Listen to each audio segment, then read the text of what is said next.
Here we are. What's up, guys? Yeah. All right. Good intro. Yeah, I just slapped that together. Yeah, this is old shit. I guess we were going to do. Nails doing the music over it. Yeah, that was 9 Inch Nails. I guess we were going to do an apocalypse or something stream, and I found that clip on there and just added it over the. But anyway, good to see Johnny back. Yeah, man. Chat every time. Look at his fucking room, man. It's fucking badass. Yeah. It's fucking great to be back. I think this has been a year now since I even done it. The last thing we done on YouTube was WTF for Possessor. Yep. Yeah. That's about a hot minute ago. That was like fucking last summer at some point, but yeah, man, feels good to be fucking back. Brand new house, everything, man. So yeah, everything's new except for this guy. I still love the same old dick jokes. So the chat regularly would be like, "Where's Johnny? What happened to Johnny? When's Johnny coming back?" Like, well, listen, it's a hobby. He's got man shit to do. He's doing that. Whenever that's over, we'll be ready. So, dude, you had like the perfect opportunities. You should have been like, yeah, like last time we saw him, he was like sucking dick for Blu-rays. He's in jail. He's been in jail this whole time.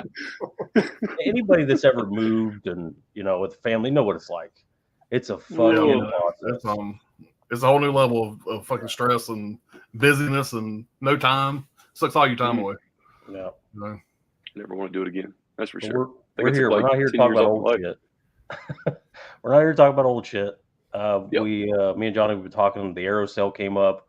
We both bought a bunch of shit. Alan, who's an expert in computers, could not navigate the site correctly. Dude, I got on the fucking site. I clicked on the sale, and everything was $30. I said, "Where's the fucking sale at?" I logged out, logged back in, went to a different fucking computer, and I couldn't find the fucking sale. There's no sale prices. So I clicked on the big ass banner on the website, and there was no sale prices. I was like, "Fuck them." And I went through, and I kept saying, "Well, fuck, I got that. I don't know what the fuck that is. I got that." And so I just never grabbed anything. But I got 17 titles to show, give or take. I got like 4 packages and like 4 movies here. So it just I have no Arrow shit. So I brought a fucking knife to a gunfight. You may have some Arrow stuff. You never know what's in those boxes. Yeah, because I got a fucking Hamilton book box down there that's been there I've had it for almost 2 weeks. I was saving it for a live stream. I've been so goddamn busy, I had time to do it. So damn, that takes some discipline. That fucking package. It's all kind of random shit. Yeah. So yeah, for Alan to not open a box, that's serious dedication. So I knew we were gonna have one of these Hamilton boxes. So, yeah, those bitches are always fun to open. Like them, like very satisfying. You just want to King Kong that bitch and be like, "What's in here?" Yeah, very satisfying. All right, let's catch up with the chat and we'll get going here. Be a few rounds. I think I got about 15, 16. Johnny and Alan about the same. So we'll probably do about 3 rounds here. That works. Wild Wrangler, what's going on, man? What's up, man? King Carlson, disappointed once again. Arrow's announcements today. Where are the 4K upgrades for Reanimator, Pieces, Bride of Reanimator, Torso, Killer Clown? I think we'll probably get all of those this year at some point, probably closer to fall, I would think. Every one of those are heavy hitters, too. Like, amen for that. Playing Killer Clowns, we've been hoping and speculating for 2 years. Yeah. Hey, we got the video game coming, too. What is that? Either summer or this fall, I think, for the video game. Yeah. 4K, fighting that would make perfect sense. Yep. Exactly.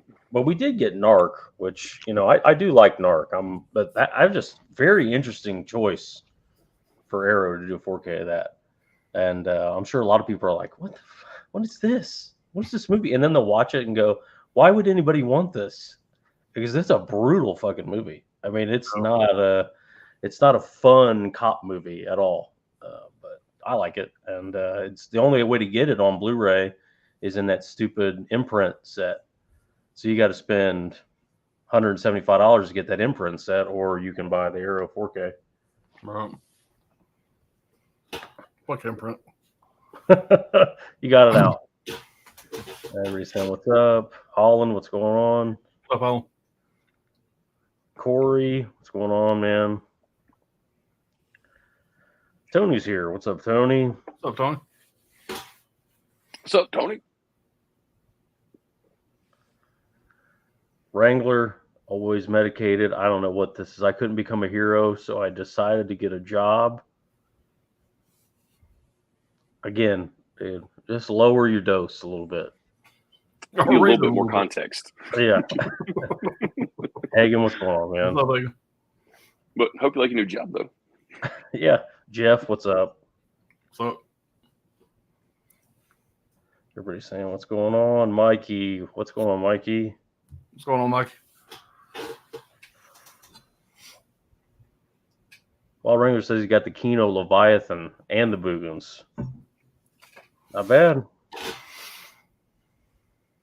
Jeff is saying the Killer Clowns video game is in June. Okay, summer. Oh yeah, Beer for you know it. Ken's asking about the Death Dream 4K from Blue Underground. I think I have a Blu-ray of that somewhere. I don't think I've seen it. What's the alternate title for Death Dream? It's that one with it's like got a weird looking stretched out guy with glasses on the cover. I can't remember there is an alternate name for it, but I can't remember. Somebody in the chat will know it, but it's Blue Underground. Of course, they're re-releasing something they put out 4 years ago. That's all they ever do. Anymore.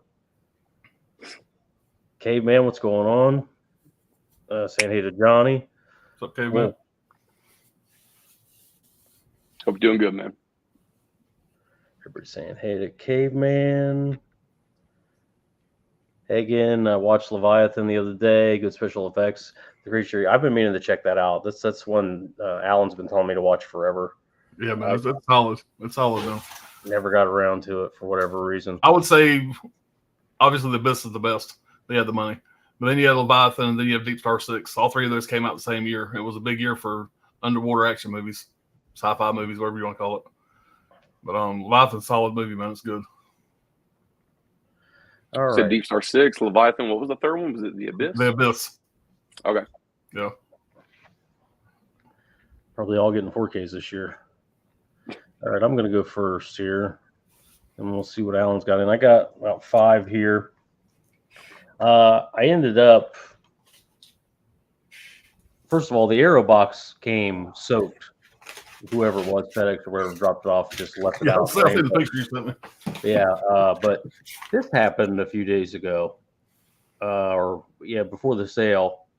These cases are pretty durable, but for some reason, this one just got destroyed.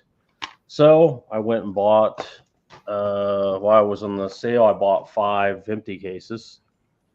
And what's interesting about this is their empty cases still come sealed, which I thought that was just, I've never seen that before, where they just go ahead and seal the empty case and send it to you. So glad to have those. Those were about 2 pounds a piece, I think, during the sale. This other stack, I think the first 4 were 5 pounds a piece. So the sales now go all the way down to 5 pounds, but most of them are around 9 pounds. This I haven't seen. Put it in my cart, watched a little bit of a trailer, and went, okay, Johnny, you probably should have picked this up.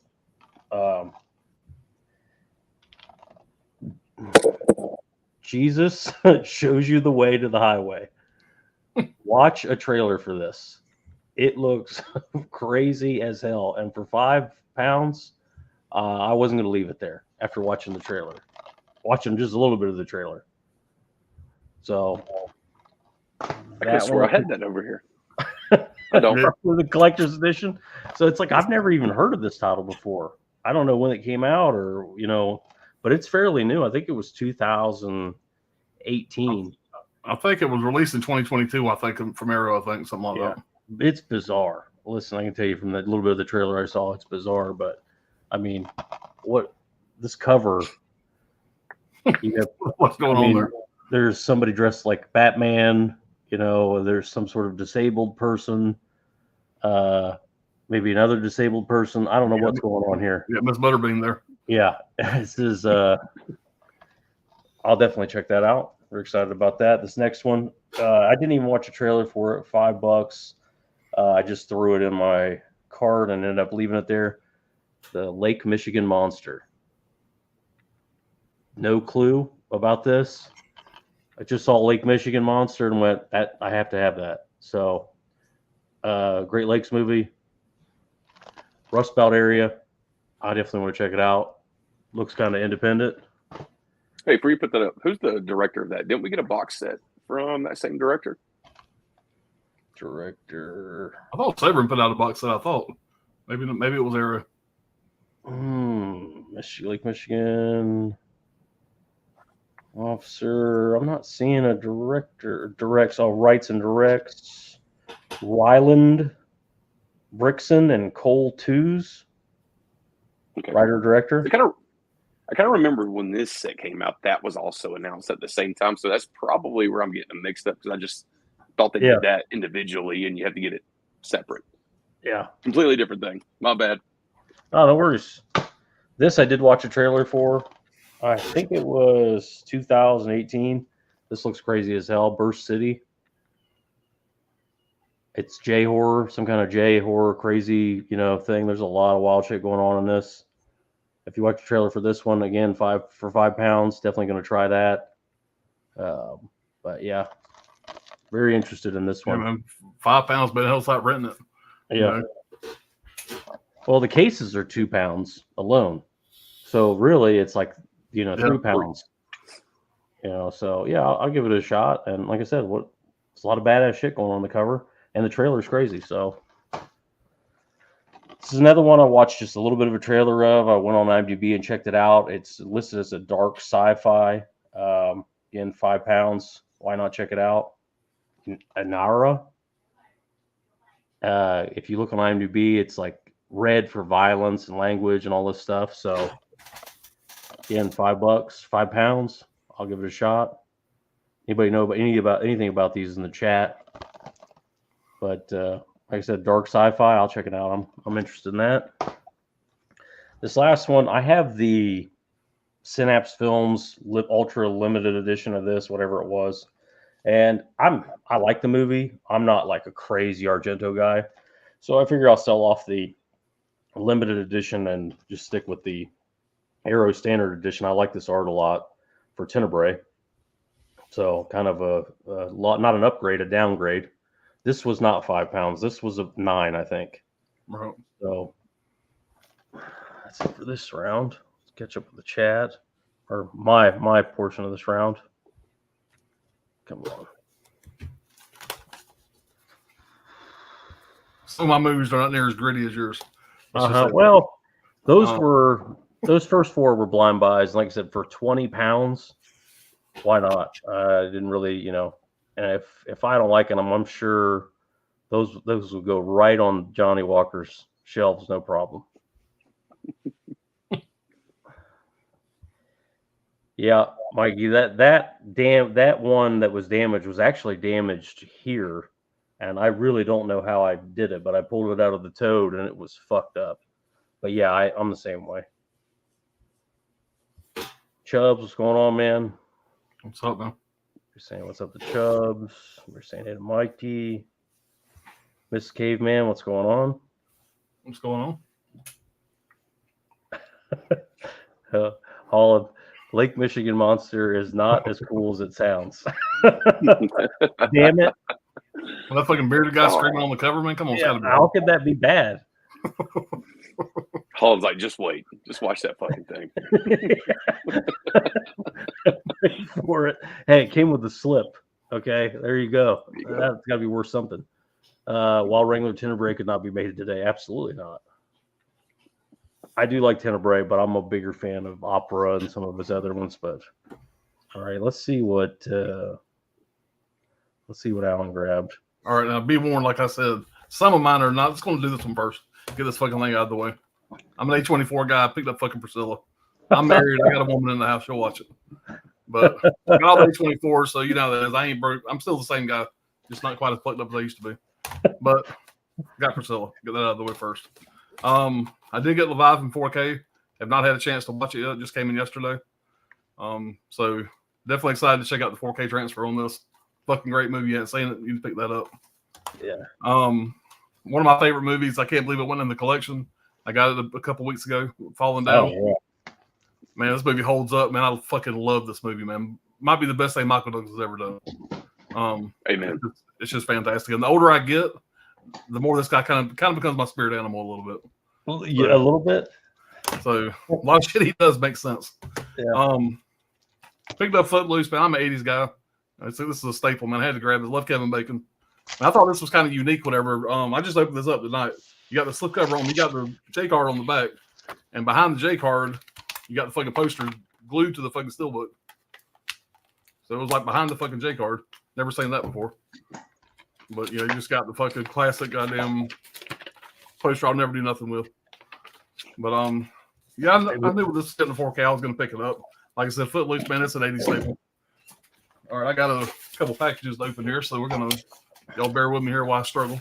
It wouldn't fit in the inside the steelbook, I guess. I guess that's not. what I was wondering. It's kind of fit there when I put it in there. I'll throw that bitch in the trash. That steelbook is fucking slick though, man. All right, so this is a package from Walmart, and yeah, I also get all the fucking Marvel movies, and I'm kind of falling off Marvels, especially their new shit. But I picked up fucking the Marvels, so I haven't seen it yet. I didn't get to see it in theaters. I heard it was not that fucking good, but like I said, I got all the other 4K steelbooks. I had to grab that. And I was hoping that was Hollow Man. And I got a package for Amazon here, and I don't remember what this is. Okay, yeah, cool. Beverly Hills Cop 3, 4K. So I got the first two. I love these movies. This is definitely my least favorite. But I got the other two 4K slips. I definitely was going to grab this one. This is still fun. We've been to watch. You get the banter with the guys. You know, you still get the banter between Taggart and. Yeah, but it's a little more corny. Is it PG? Is this one not R? Oh, I'm pretty sure. Yeah, it's R. It's R. Okay. Yeah, I mean it's a fun movie, but it's a big drop off from the first two. The second one, me and the wife rewatched them about maybe 3 or 4 months ago. The second one is a lot better than I remember it being. I might like the second one better than the first one. The second one's really good. You get more of the guys. What's Taggart and Judge Reinhold? What's Judge Reinhold's character's name? Billy Rosewood. Rosewood. You get more Rosewood. Like you go back to Rosewood's house, and it's exactly what you think it is.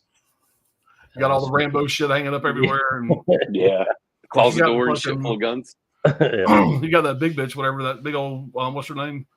Wife or wife at the time was the bad guy in this. She was the Jewel Heist thief or whatever she was.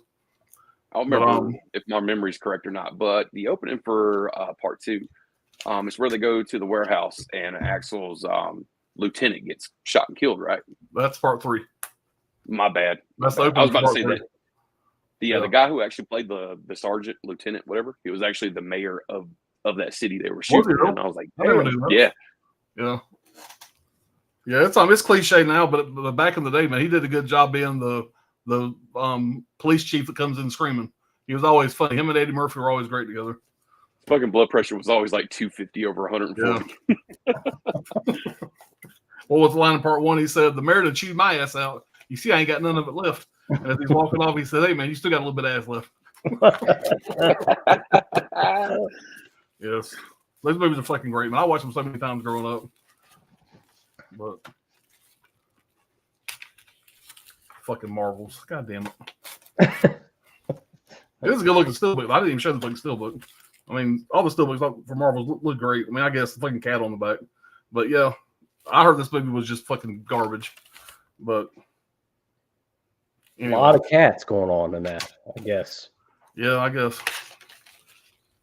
But maybe they'll make a comeback. I think Marvel shit might be about usual. I heard it was garbage, so I had to absolutely buy the most. I ran right out of it. Well, dude, I got the other 4K steelbooks, man. I'm like, fuck. So, I didn't want to have all of them. Just not have that one. You know how it goes. There's that completionist mentality again. Yeah, but at least it ain't a Scream Factor. It ain't something that's going to break the goddamn bank and put us in the fucking poorhouse. So, I'm still fucked up, but on a much lesser scale. Uh-huh. So, taking baby steps. All right, I'm done. Okay. End of the first round. Let me see what's going on in the chat. All right. Steve, what's going on, man? What's up, Steve? Caveman saying that Anira or whatever it is, Anara, is on HBO Max. Cool. Fly before you buy. What's going on, Mika? What's up, Mika? Yeah, the Footloose Steelbook, I see everybody getting that. Everybody was excited to get it. Right on cue, Tony, saying the poster does fit inside. There you That's go. weird. They put the back behind the J card. Glued to the seal book. I bet you glued it to it as well. Glue it there. It's got a little booger on it, you know. So Caveman said Lake Michigan Monsters would be better if it had banjos. Right on. Okay. John Doe, Jeff saying, did they release Beverly Hills Cop trilogy set? Did they do it all? I think it had a release date the same day as this part 3 did. But I already had the first 2 in single slip, so I didn't get the box set. I just grabbed part 3. John, did you see those steel books for the Oceans movies? I did not. Groove exclusive. I wonder if they'll do they're 4K steel books for Oceans 11, 12, and 13. I wonder if they'll do a complete, a set in one, like a slip or something. I don't know that I need. You said that was exclusive to Groove? Groove exclusive. I think that's right. Gotcha. I'm probably gonna. I think I've only seen one and part of part 2. I'm gonna watch the trilogy and then decide if I'm gonna buy them or not. I like 3 the most. That's the one where it's mostly just the guys, busting each other's balls the whole time. Hell of a cast. Yeah, great cast. And now it's definitely over with. I think Bernie Mac's dead. There's a couple of them dead. 3 or 4 of them are dead now. So that's basically the end of that. Rod Wrangler John Landis did Beverly Hills Cop 3. Cool. I'm not even going to click on that Wrangler. Ken Carlson also pre-ordered 4Ks for Once Upon a Time in the West and The Crow. Once Upon a West is a Shout Select? Paramount Presents? I think it's Paramount. Paramount Presents. Yeah. That's a good looking release. Yep. That Crow Steelbook looks fucking great. That's day one all the way. Everybody I gotta have that. Crow up. Yeah. No, Orbit's already got the pre. Well, I think they've had it up now for like a good solid week or so now for the pre-order for that. So. Yeah. That's one I honestly think if you want it, you need to pre-order it. Because everybody's going to buy that Crow Steelbook. Yeah. Another good title Paramount Presents is putting out is that on Primal Fear with Ed Norton and Richard Gere. Great movie. Yeah, great movie. Yeah. Caveman Marvel's is way better than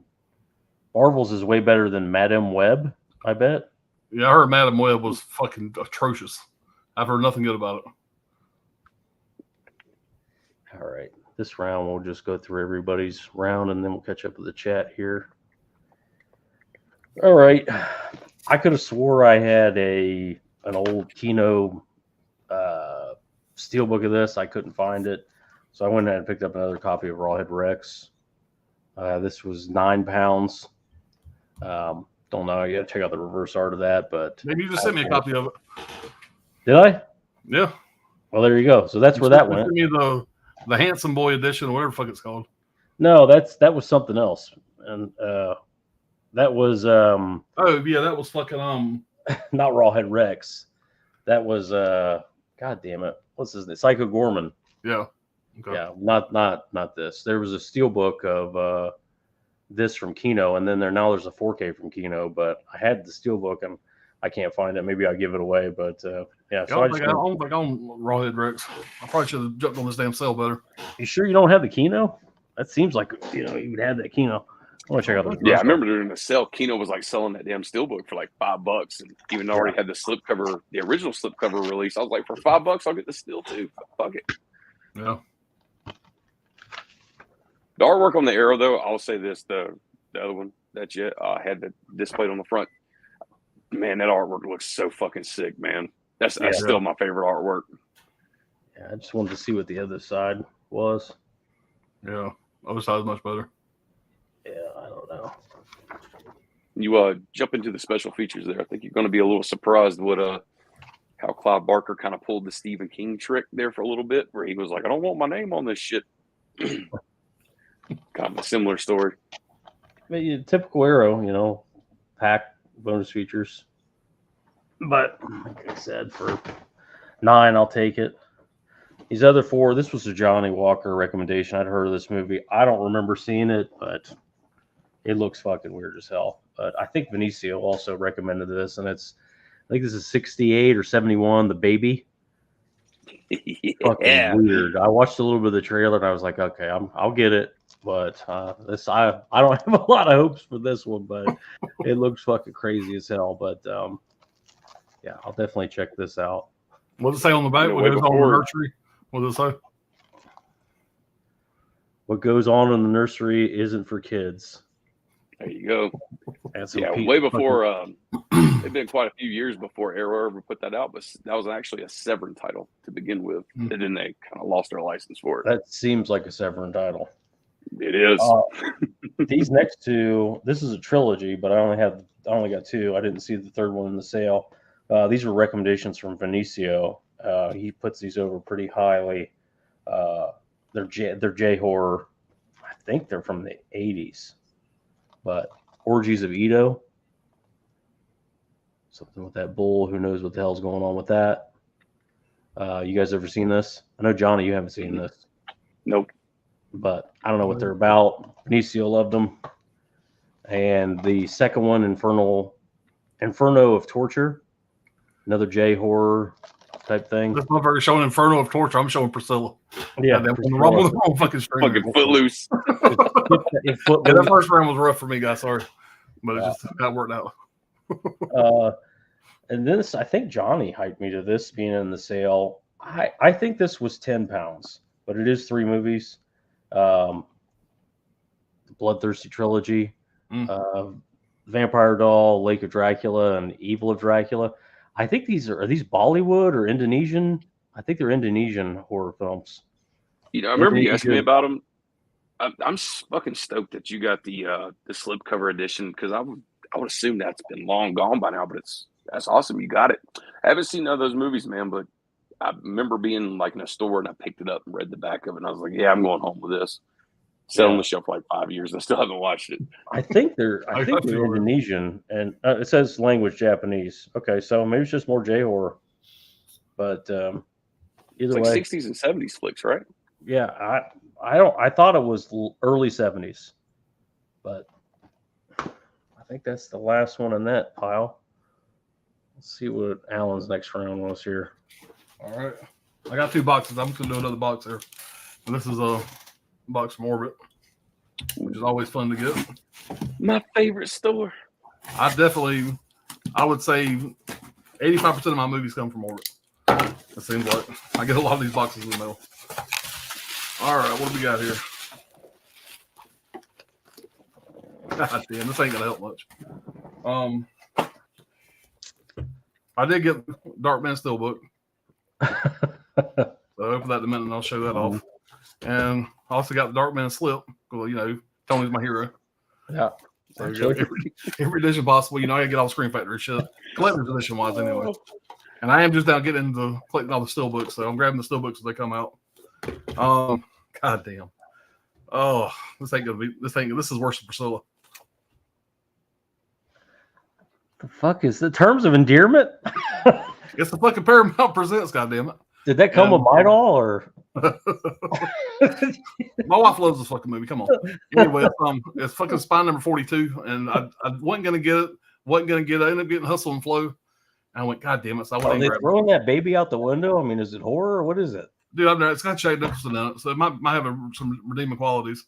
But it was a big deal when it came out for chicks. So I don't know. Like I said, the wife will watch it; she'll enjoy it, so it won't go to waste. I'll watch it with her one night. This man's wearing a Friday the 13th shirt. Got a cut out of Rocky Balboa. Dude, go watch some other videos. I got some fucked up shit in this room. I just ain't showing it in this video. I got 1 box left. I'm gonna save that last box for the last round. Oh, cool. So yeah, still ain't redeemed myself yet. Fucking Terms of Endearment and Priscilla in the same stream. Right. Go through a couple right quick. I just got this one in right before the Arrow sale box showed up. Had to grab this one right here, especially for the price point. That is the Chucky collection, of course. I'm probably the last one to probably fucking actually get this thing, but better late than never.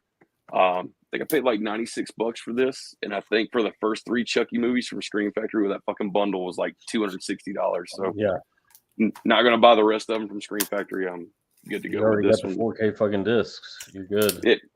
I'm just super stoked to see what that Living with Chucky documentary is. I haven't watched that yet. I have that over there. I haven't watched it. I have it over there. The only one that's not in there is the remake. Yeah. Yeah. I'm surprised they didn't do that. I guess it's a rights thing. Yeah. But Love the fucking packaging of that too. When I was in there just at the table, just open it up, and I was like, damn, like I know a lot of people don't like the digipacks, and normally I don't. But the way they did them for that one is really good material. So I love and the box. posters are fucking That great. outer box is cool with all of them stuffed in there like that. The way it looks. Yeah, man. For all that shit, man, for like $96, man, fuck that. You can't go wrong with that, man. That shit's full of features too. So, let's see. Next up, I got this in right before that Chucky collection. Had to grab this fucking thing. I was just waiting for this thing to drop inside the Mind of Coffin Joe. If anybody, I'm sure everybody's probably caught on this by now, but there is a replacement disc, unfortunately, for this fucking set. I'm about 36 minutes into the third film on here. I'm sorry. It's the third disc in here, about 36, 37 minutes into it. This shit's like Portuguese, but the subtitles actually turn off. So in order to actually enjoy the fucking movie, you're going to have that replacement disc. But Arrow said they should be shipping it out by the end of this month. So What are the cases like inside that? Is it the 10 mils or the big cases, or? it's kind of like the thin ones that we originally got with like the House collection. Oh yeah, all right. I get a book and everything too.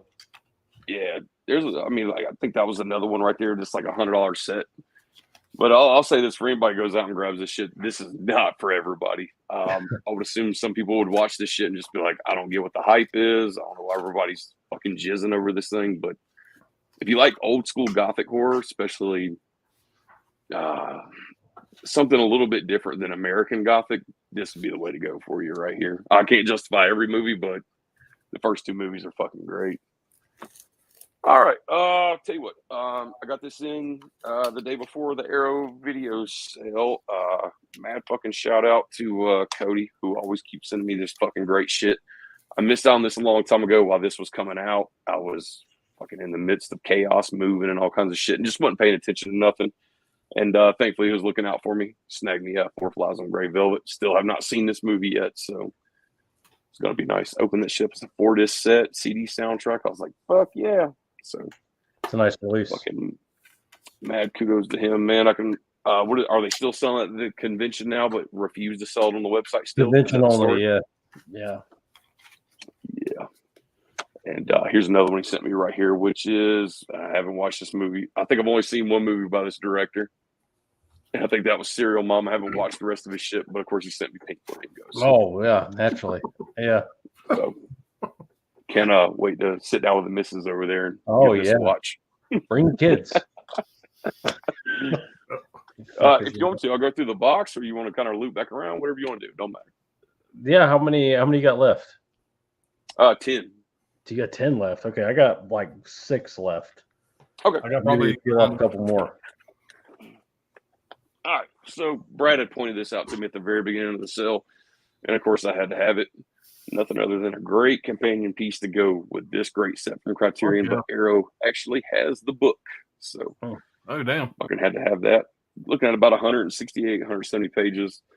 I'll be honest though, I think I paid like 15 for this, and usually when it's on sale, it's only like 5 or 7 GPP. So, anyway, got it though.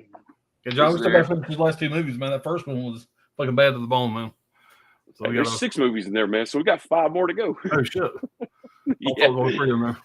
But and I'll be honest with you, man. Just my opinion. I think as they keep going, I think the movies just get better and better. 6 to me, which is like White Heaven and like White Hell or some shit. That movie's great. Opened this one up last night because I had to get to it. Super stoked that I actually got the slip for this because I keep seeing sellers on eBay who are selling it with the slip cover, and it's fucking ridiculous. That is over the edge. Super glad to get this in. I expected it not to come with a slip. I was like, well, fuck it. I'll get the standard release of it, and I'll just settle for that. But Arrow actually listed it as a limited edition, so it came that way. So Over the Edge. What is that movie? So it's a film from 1979. Think of like the funness of like Dazed and Confused, but totally. It's like youth gone wrong, basically. So basically a film full of just kids who are pretty much stuck in this town that's under new development. All these rich people are coming in. They're trying to buy all these new houses and all this shit. But the kids only have like this one little rec center to hang out at, and between drugs, alcohol, and just revolting against their parents, they actually, one of the fucking greatest thing about this movie is the parents have like a PTA meeting at the high school, and all these kids group together and actually lock the fucking parents inside the high school, and outside they're just breaking into cops' cars, like fucking stealing shotguns and shit. Like definitely my type of movie. I think it was about maybe 4 years ago. I went to go watch it, and Cody and Brian was just like, "Man, like I can't believe you've never seen that movie before." That shit right there was. Oh, I was super stoked that I got that with the slip and everything on it. So, That's you why never I'm thinking seen that Tony flick? just said it in the chat. Shouts Select just released that. One of Oh, the yeah? Shouts Select title from Scream Factor. But yeah, super Thought I'd heard super of it. glad to fucking get that one in. Yeah. All right, we'll catch up with the chat here. All right, where are we at? Wild Wrangler is loaded up, of course. Trini, what's going on, man? What's up, Trent? What's up, Trini?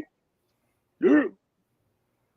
Jeff, sorry, I never know if it's a good deal when speaking in pounds, but it seems like you keep getting good deals. But well, I guess maybe not a lot of people know this, but if you go on the Arrow Video site, you go to the store, and then you click the like menu and pull it down, you can switch it over to GBP or British pounds, whatever, and it'll take you over to the Arrow side, and they're much cheaper than the US side every time. It's like $15 US on the US side for a Blu-ray. It's £9 over there, which is around 10 US dollars, 10 and change.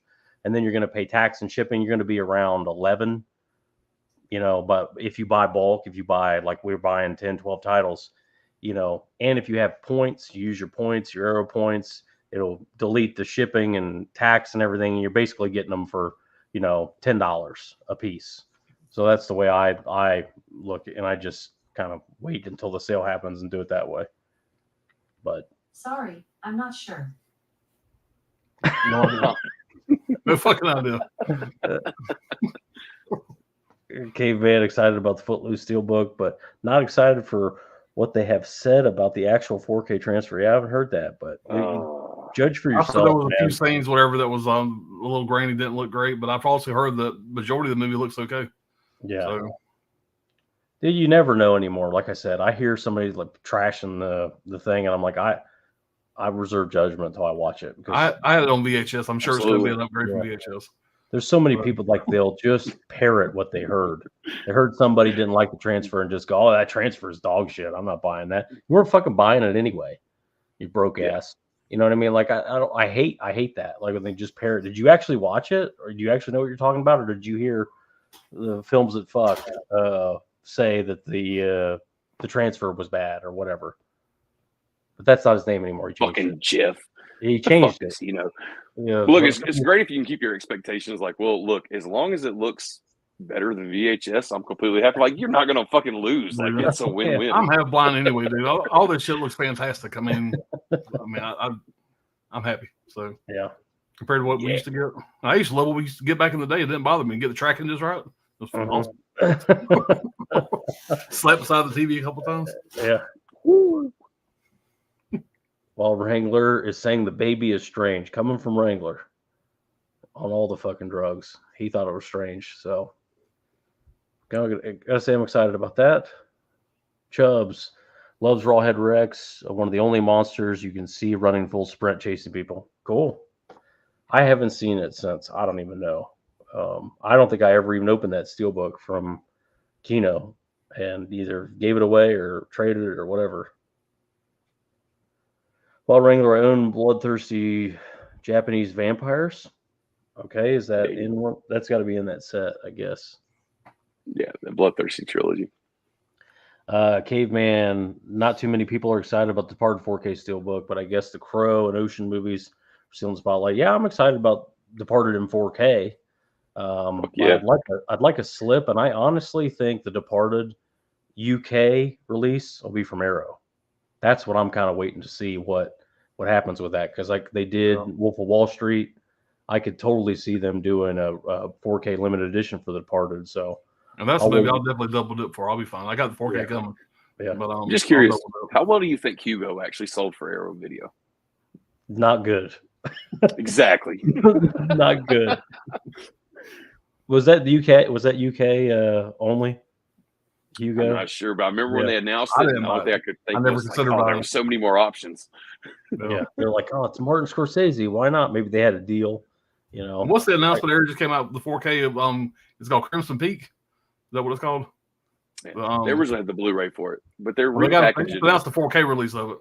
I see that movie in theaters, and I remember me and my kids walking out of there going, "It was all right." But I hear people just pimping that movie now, how great it is. I probably need to watch it again and give it another shot. That's Del Toro, right? Guillermo del Toro. Yeah. Yeah, I need to give it another shot because I hear a lot of people praising that bitch. The first watching in theaters, we all walked out kind of underimpressed. But what is it? Is it like vampires? I said, this is just the Blu-ray of it. They're gonna put the 4K in this exact same packaging right here. Just slap it back on the market. What is that movie? Is it about vampires or? No. It's basically about fucking greed. I don't want to like spoil or anything, but basically, this chick gets married. She goes out in the middle of like fucking nowhere in this haunted mansion, and story kind of develops as like these ghosts visit her, and pretty much she's just fucking being poisoned just to be killed. And if I'm not mistaken, it's the guy from Sons of Anarchy, the guy who plays Jax. At the same time, he had already made that promise with Del Toro to go do that film. So he actually had to turn down the role for like 50 Shades of Grey, if I remember that story correctly. Yeah. And it was like, he kind of made we all fucking, even if you don't like the movie or not, like that movie did really fucking good compared to Crimson Peak. So it was like, it might have been a bad choice, but he stuck to his promise though. So fucking kudos to that. Yeah. And I think the dude that plays Loki, whatever, is in that also, I think. Yeah, it is. Tom Hiddleston. Well, Guillermo del Toro, I mean, I feel like he just announced he's doing something new.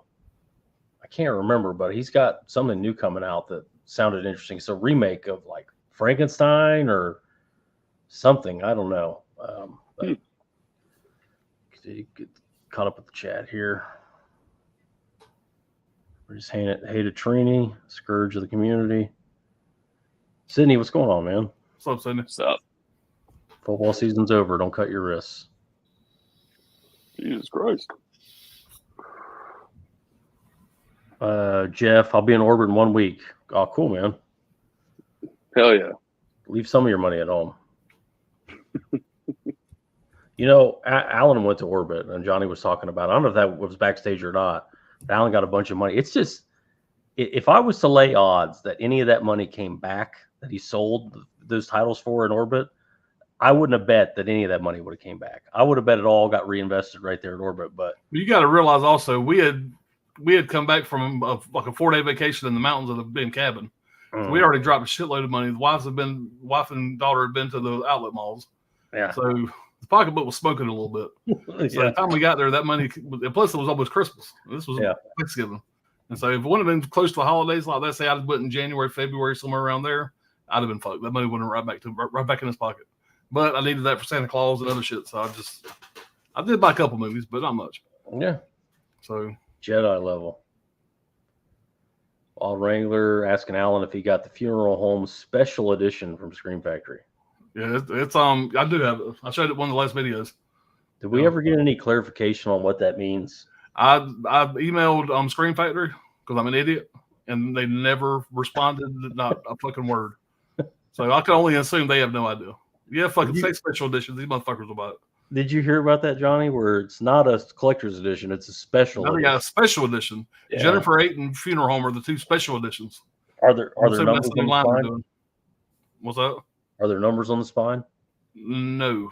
Oh, you're lucky then. No. Maybe you can avoid that. Dodge that bullet.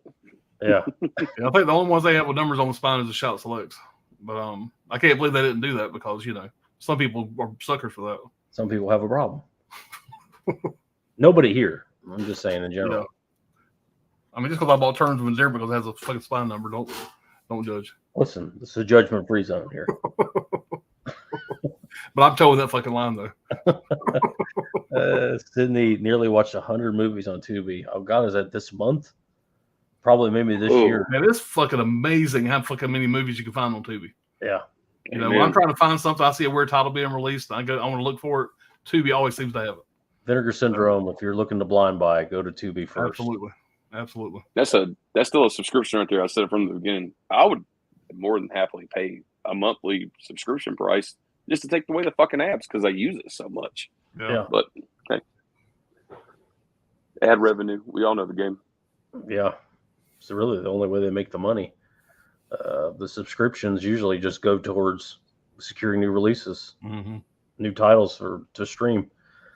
This Caveman Terms of Endearment is a great movie, but yeah, definitely a chick flick. Of course. That's why Alan got it. It does have Jack Nicholson. Come on, man. It's got to be kind of good. What's the one where he dates the woman with the sick kid?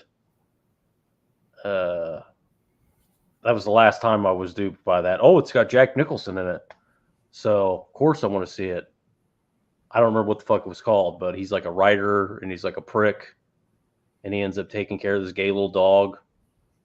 Are you talking about fucking As Good as It Gets? Yeah, As Good as It Gets. Yeah. I'm like, okay, never again. Got me once. We talk about this all the time, but I actually like that fucking movie. That's a funny ass movie. That Nichol's fucking hilarious. It's hilarious when he tells Helen Hunt that her kid's gonna die or whatever, you know, like, and then the gay guy gets beat to death or whatever. Yeah, it's weird, but the Jack Nicholson stuff, I would love to see a Wolf 4K. Oh fuck, I love Wolf. Crazy that hasn't happened yet. Yeah. First thing is pissed next to James Spader, and I think it's James Spader, or maybe it's another character. He started pissing on him, marking my territory. Yeah, it's so fucking great, man. Cindy's got a recommendation for Alan here: 5 Minutes of Heaven, 2009, Liam Neeson, thriller, drama, independent, 4 out of 5. Okay, I'll write it down, man. Saying what's at the trainee. Y'all see that they're doing a what's that fucking ice movie that Liam Neeson came out with? Not ice truck. No, you're talking about the one where he's an ice truck driver, or he's a snowplow driver. Yeah, and then make a sequel to that. So first one was I don't remember the name of it, but that's a remake. I can't remember what it's remaking a Swedish film or something. But I just learned that in one of our streams the other night. That was a remake. Wild Wrangler, anyone on the panel chat by Arrow's Weird Wisconsin, the Bill Redbane Collection. Ba-ba-bam. I haven't watched one fucking movie in here. What does that have? That Lake Michigan monster in it?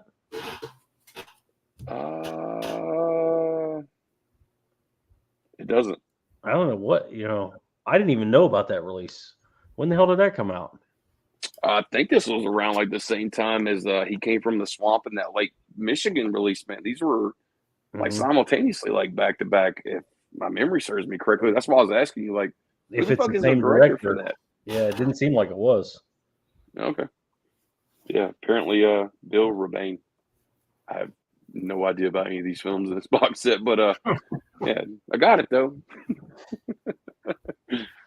Sam Raimi, inspired by Sam Raimi, Ryan Brickerson, and Cole Twos. Whoever that is. All right. You have to watch that movie and let us know, man, what the hell's going on with that. Yeah. I'm sure it's just a winner. Holland loved it. Okay. Oh, Chubb says no, but I live in Weird, Wisconsin. Basement Blues, Over the Edge has a new shout. Yeah. Yeah. That's 4K on Shout Select. Okay, so while Ring was saying all those films are filmed in Wisconsin, it's probably the only 4 films filmed in Wisconsin. Caveman, Terms of Endearment release also came in the film hygiene discount bundle, I heard. Still my joke, asshole. Jeff, changed my name. I changed his name, YouTube name, to Abandoned Films. Oh, and Abandoned Films, so he doesn't do movies anymore. I didn't know that. I know somebody, I think it was maybe, I don't even want to say it was, but somebody messaged me about it, like the film shut the channel down. And I guess he didn't shut his channel down. He took it down and renamed it. So he's rebranded, and now he's probably he's still going to talk about physical media sometimes, but it's mainly going to be just reviews, top fives. I think he's trying to keep the channel going, and after the Disney thing, it's kind of funny he did it right after that. So I think he's thinking that's the beginning of the end, and he's now trying to rebrand his channel and keep going. Yeah, now because he's always Joe White Knight for fucking streaming. He's always talking about how good streaming is and how you want to support physical media. You support streaming also. So I guess he's trying to, he thinks physical media is done, and also he probably doesn't want to spend any money. Not that he spent a lot of money. Most of the shit they send him for free. But I guess that's probably what it is. It's like, oh, well, how can I do this without spending any money? Zero. Yeah. I'll talk about streaming shit. Fucking dumbass. Sydney's got to say hi. Or Tony's got to say hi to everybody that said hi to him. Caveman said Films of Fuck will be an awesome YouTube channel. It probably is. That's the future. That's when this one gets shut down. That'll be my next one. Everybody's saying, hey, Scalder, what's going on, man? What's going on, Scalder?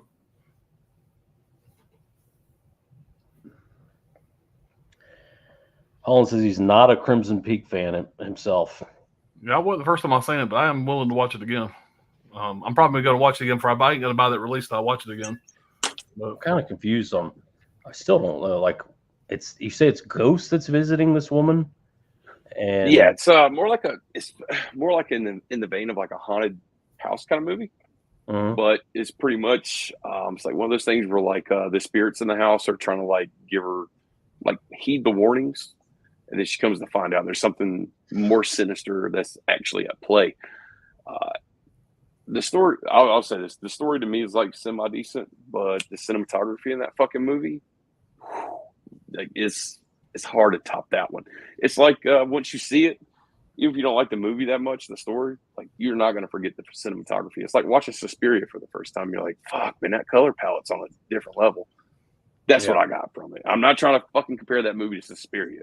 Like, don't get me wrong. The color palette's fucking great, though. That's Alan's favorite movie anyways, Suspiria. Fuck, man, you can't go wrong, man. That's a great fucking flick. Alan's just like, yeah, move on. Sure it is. I love it. Yeah. We all know Phenomenal's better. Yeah. Oh god! I didn't say a word. I'm sitting down here. Just keep my mouth shut. I'm not judging. I'm not scared. Hold on, let's back it up. I've been gone for a little while. So what's the deal with Suspiria? Like Alan watched that movie? A bunch of Giallos. Alan watched a ton of Giallos. I finally realized that I'm not a Giallo fan, or at least I'm not an Argento fan. I'm watching his movies and people are just shit because he's using a lot of red. Damn, it's now blue. Oh, it's green. It just didn't do nothing for me. I didn't give a shit about any of that stuff. And then all the movies, whatever, they're just. I watched like I think we did a stream, and I think I watched like almost all of his filmography in like 3 weeks. And some of them I like Torso. There's some of them I enjoyed, whatever. But for the most part, it just wasn't my thing. Just Giallo in general, because that's Giallo in general, but the Argento movies, they're just okay to me. They're not like fuck. I love these fucking movies. I didn't feel that about any of them. You know, man, it's probably one of those things too where you've heard so many people talk, they just fucking regurgitate the same bullshit over and over. Where they probably just took the piss out of it for you. Like if you'd have just watched it without hearing everybody fucking placate it so much, you'd have been like, yeah, it's not a bad film. And like Scream. I watch a lot of Giallo films, but it's like is that the one that's got the guy with the black gloves and all you see is his hands for most of the movie? Yeah. It just I don't know. Once I watched, I could watch 10. I couldn't tell you which one was which.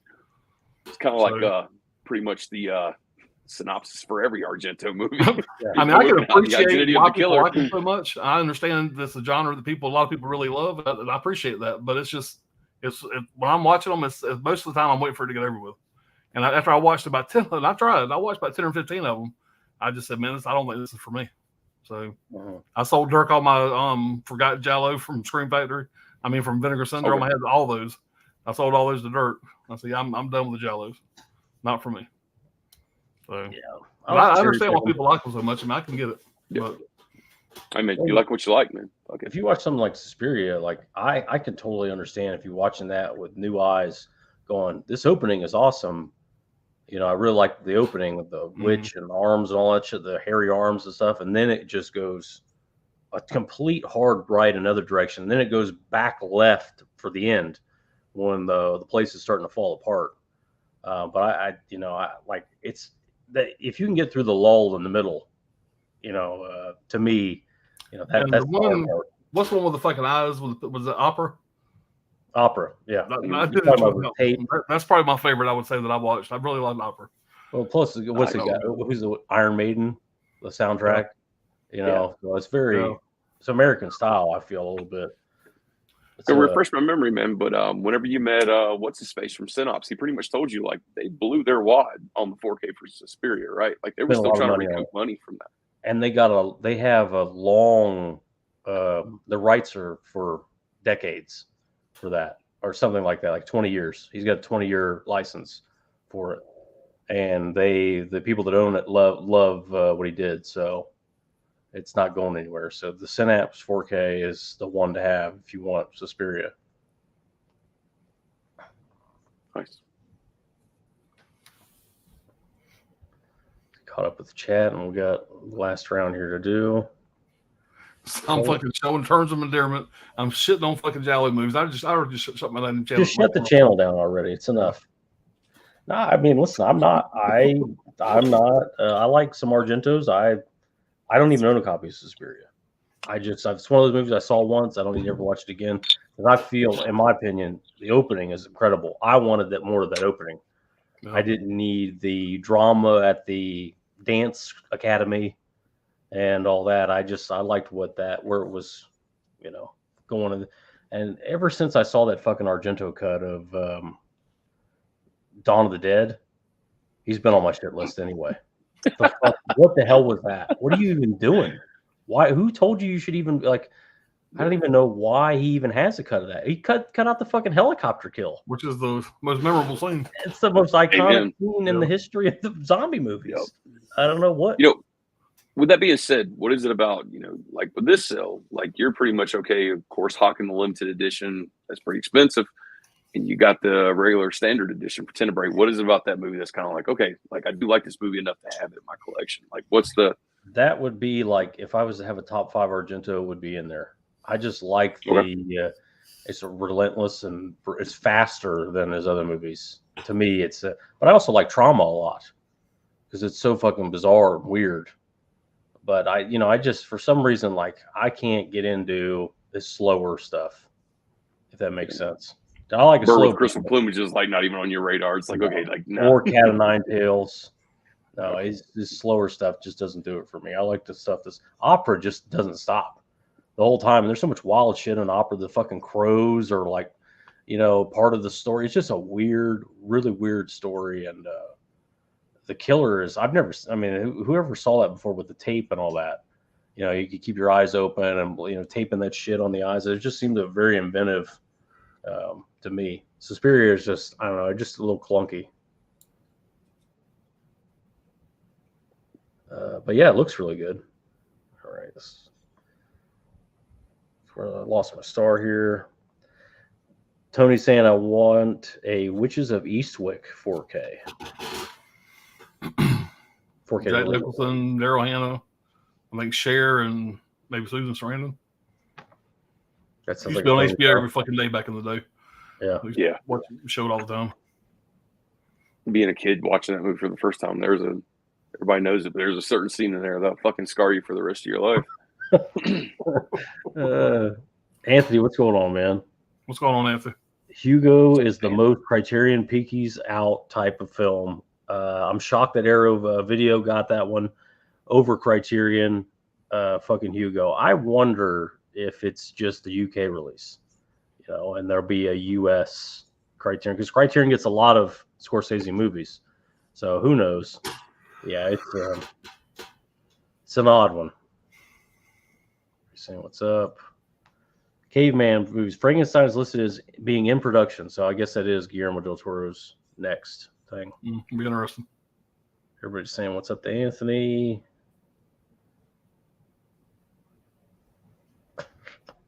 It's just what I think when I think of Corey.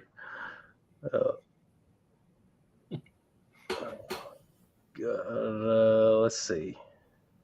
We're saying what's up to Anthony. Yeah, who told you my nickname? That's funny. Tony saying Crimson Peak was a slow burn ghost film. Okay, yeah, I think what Johnny was saying. It's on Netflix. Definitely check it out. There you go. Anthony Allen hates these Italians. I got a picture of Rocky Balboa right behind me, goddamn. Not to mention, he's like one of the biggest fans of the Fucking Sopranos Italian ever. staying. I mean, come on. I mean, what about the Fulci stuff, Alan? Did you did you see any of those, or are you caught up on those? I mean, Zombie and all that. Yo, yeah, Zombie. I love Zombie. I've seen Zombie 3 times. I've got the 4K. I love Zombie. Yeah, I mean, I don't hate all of them. I mean, like I said, it's just I think it's probably just more of the artsy fartsy part of it, whatever, with all the fucking colors and shit, and a lot of the fucking giallos, whatever, with the whodunit stuff, whatever. It just, if I want to see a fucking whodunit, whatever, I'll watch goddamn something that I grew up with. I mean, I'll watch a goddamn Heat of the Night or something. Something that's good. Yeah, fucking Matlock or something. Yeah, Matlock. Jesus Christ. What's he gonna say next? Perry Mason? I'm 52 years old. Come on. Matlock was a shit back in the day. Wumbo. Sculptor, I don't like ghost films, but I did like Crimson Peak. Yeah, that's one subgenre. I'm like, you tell me it's ghosts, and I'm like, oh, fucking boring.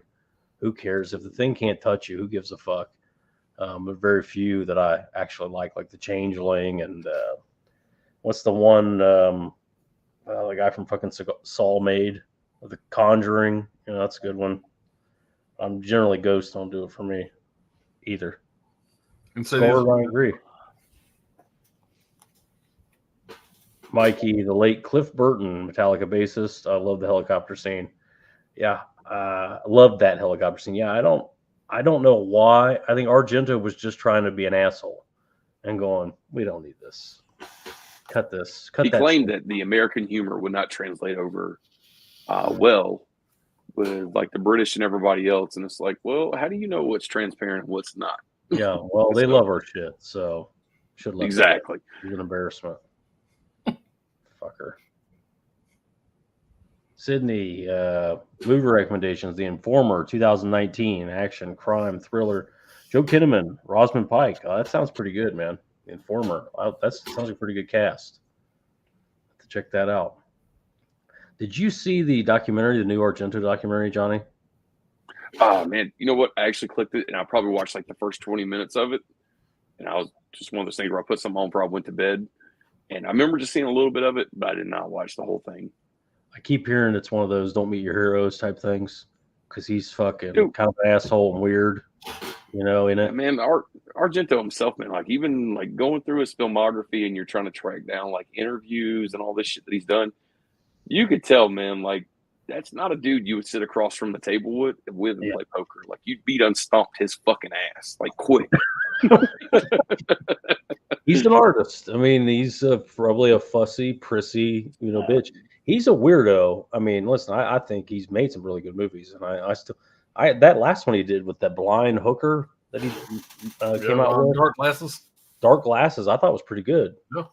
Okay. But I don't know. It's like it's the artist, that artsy type. That's I guess that's what makes him good. But he's weird enough anyway. I mean, if you watch Trauma, I think his daughter was 15 in that, and she has a nude scene. So I remember you told me that as soon as I bought that movie, and I'm just like, I don't really kind of want to watch that movie. Now I don't want to watch it anymore. But it's Italy. Just over here getting dust. It's a different culture over there, but I don't know. Yeah. And it's shot in Minnesota, which is fucking makes it this Trauma is just a fucking weird one, but it's definitely worth watching. It's bizarre, and like Tom Savini did the effects for it, and that release you have has a Tom Savini featurette in it where he talks about all the effects and the contraption that they use. The killer uses this weird garrote contraption that it's mechanical and it cuts people's heads off. It's like like I don't know. It's hard to explain, but it's definitely worth seeing. I'll definitely check that out, Sydney. That sounds great. Yeah, wrote it down. Mikey, I'm a huge Fulci fan. Yeah, I'm a much bigger Fulci guy than Argento. I love the New York Ripper. I think that's awesome. City of the Living Dead's right there with it too, man. House Yeah. by House the by the Cemetery. Cemetery, fucking House by the House House by the Cemetery. so Do excited to see that both movie. are good. House by the Cemetery has only had about 500 4K releases. Yeah. Is there anybody not releasing that on 4K? I don't know why there's so many of that. But that's a weird cohabitation style horror mess. Horrible dub from Bob the Kid. Yeah. And there's that fucking spider scene too in the library. It's just every time I watch that fucking scene, I'm just like, why did they use fucking fake spiders? Why did they just film just the real ones? Leave the fucking fake ones out. It looks horrible. What about the Beyond with all those fucking fake spiders? Like 400 fake spiders in the Beyond. Mm-hmm. But I don't know. The New York Ripper, I think, holds up the best of his stuff, even with the weird toe scene that does absolutely nothing to the story. But come on, man, Cemetery Man House by the Cemetery with the fucking giant fake bat that won't die, that's just filled with fake blood. Come on, man. Like he stabs it with a fork and it's still going. Yeah, he's stabbing it with a butcher knife and it's still like it won't die. Blood's going everywhere. Speaking of Cemetery Man, I watched Cemetery Man the other night for the first time, and that's a fucking crazy ass movie. The dude with the fucking the girl's head, and yeah, it was interesting. Yeah, was it $55 interesting? No. Yeah. Damn them several prices. Yeah. I watched it free on streaming. Well, whatever I pay for the streaming service, but. Yeah, Johnny you didn't pick up any of the Severance from Black Friday, did you? I haven't, man. That's how you know Johnny's been out of the loop. It's all good, man. We back, man. Now it's just time to play catch up, man. Wait for this fucking dude. We both know that those $55 titles will be $25 next Black Friday. Absolutely. Might as well just. I'm here to tell you, man. This whole thing with, like, you saw me do it too, man. Especially with like that Maniac 2 with Bad Biology. This shit where we're getting that price tag of like $55 for one movie. It's ridiculous, man. Ridiculous. It's too fucking much, man. It's like, let's tame that shit down a little bit. I'll wait for a sale. Fuck it. So. Yeah. That damn fucking Henenlotter Bad Biology 4K media book with the cardboard where you slide the disc down the cardboard to get the fucking thing in there. That's an atrocity. That should be a crime against humanity. This fucking thing right here. Yeah, they should put you under the jail for this. Look how the disc goes in there. That is ridiculous. That's a 4K in a sleeve. Yeah, that is that's an abomination against God. It's like, come on, Severin, let's fucking do something a little bit better than that. God damn. Yeah, about $55-$60 a pop, man. Fuck that, dude. That's just too old, man. I'll pay that any day of the week for a limited edition box set from Arrow because you're getting a bunch of shit. But one movie, it's like, fuck, man. Yeah. Well, I picked up The Church. I'm happy with that one. Glad I got that. The Church 4K. That's a great release, loaded with features. But I was a big Church fan ahead of this. So blind buying these other ones for $50. I mean, I can't recommend anybody blind buy anything for $50, $60. And that is just this year's prices. We don't know what Black Friday will be next year. We're supposed to get this year. We're supposed to get Opera Stage Fright on 4K from them. Who knows what it's going to be? That's one thing I worry about with like Best Buy getting out of the game and shit like that. Whatever, these boutique label prices are probably going to start going fucking up higher and higher because that's going to be what we got. You know, it's more of a niche market. Yeah. Exactly, man. You're killing off a big competitor of it right there, man. And I'm gonna miss the fucking Best Buy 4K exclusive steelbooks. I know everybody could give a shit less about those, but man, no, everybody's run with those. Great. They have great steelbooks. But the good thing is, it seems like Walmart and Groove and some of these other retailers are picking up the slack.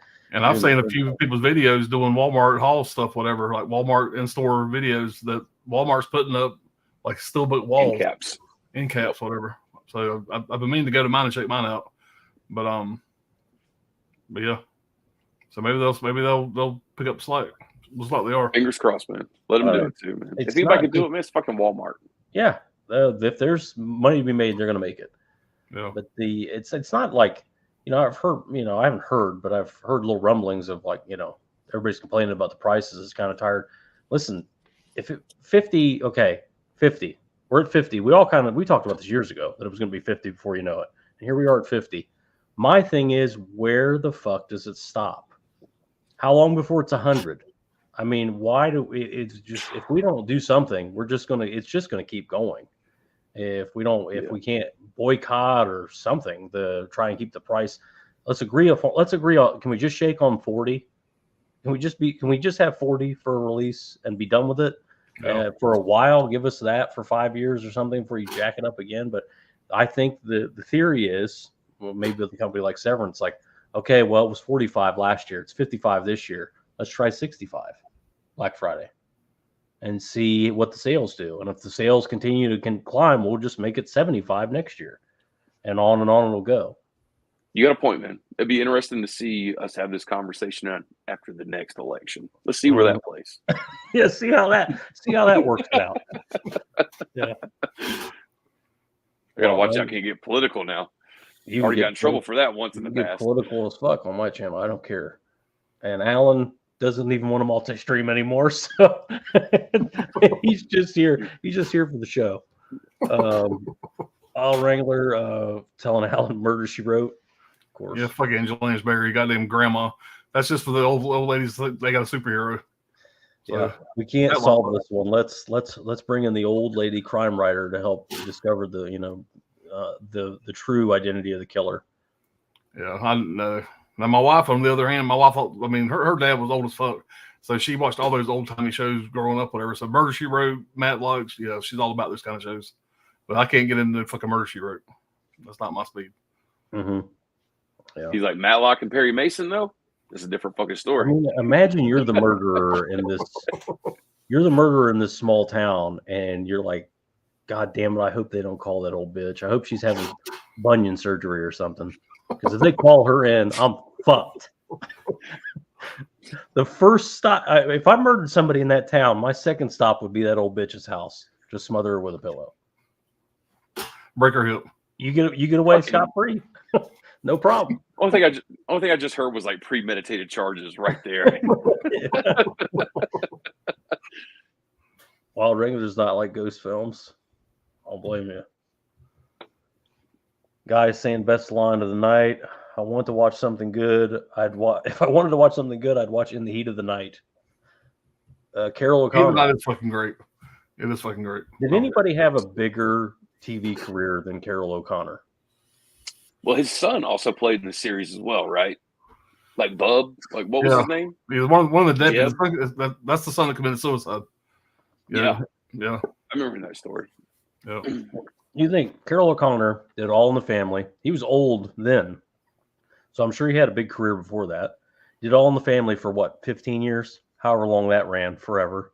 And then he did Archie's after that. And I think his daughter had a spinoff he was on. And then he does In the Heat of the Night for another 20 years. I mean, he had to make. Yeah. He's like Davy Crockett.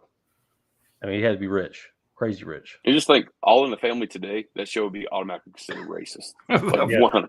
That would never happen. That show would never fucking happen. It's a great fucking show. Like there's yeah, it's great. Absolutely. And most of the time it's him taking on the chin. Most of the time he's the butt of the joke. But people don't understand that.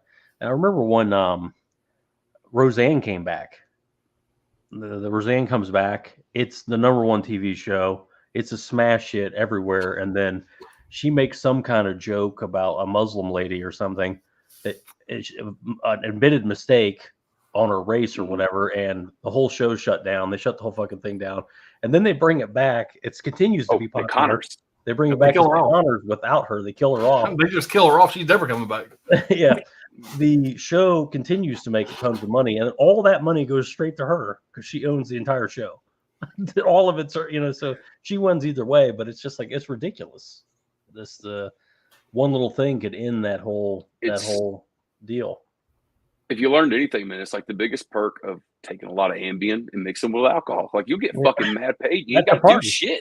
You get doped up on the Ambien. You fight the urge to sleep. You add some booze into it, and then you hit Twitter. Good idea. Yeah.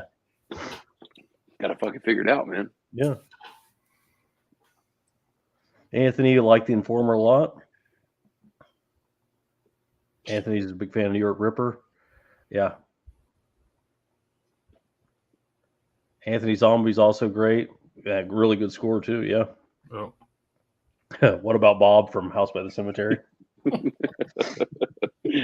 another one. Where's the fucking 4K? What about Bob with Bill Murray? That would be like a Kino 4K exclusive. Studio, probably even. Yeah. Studio of it would be fine. Yeah, you called that really good, man. I'd see that. That's 100% a fucking Kino title right there. If I had to throw that on. Yeah, you got it. Kino all the way.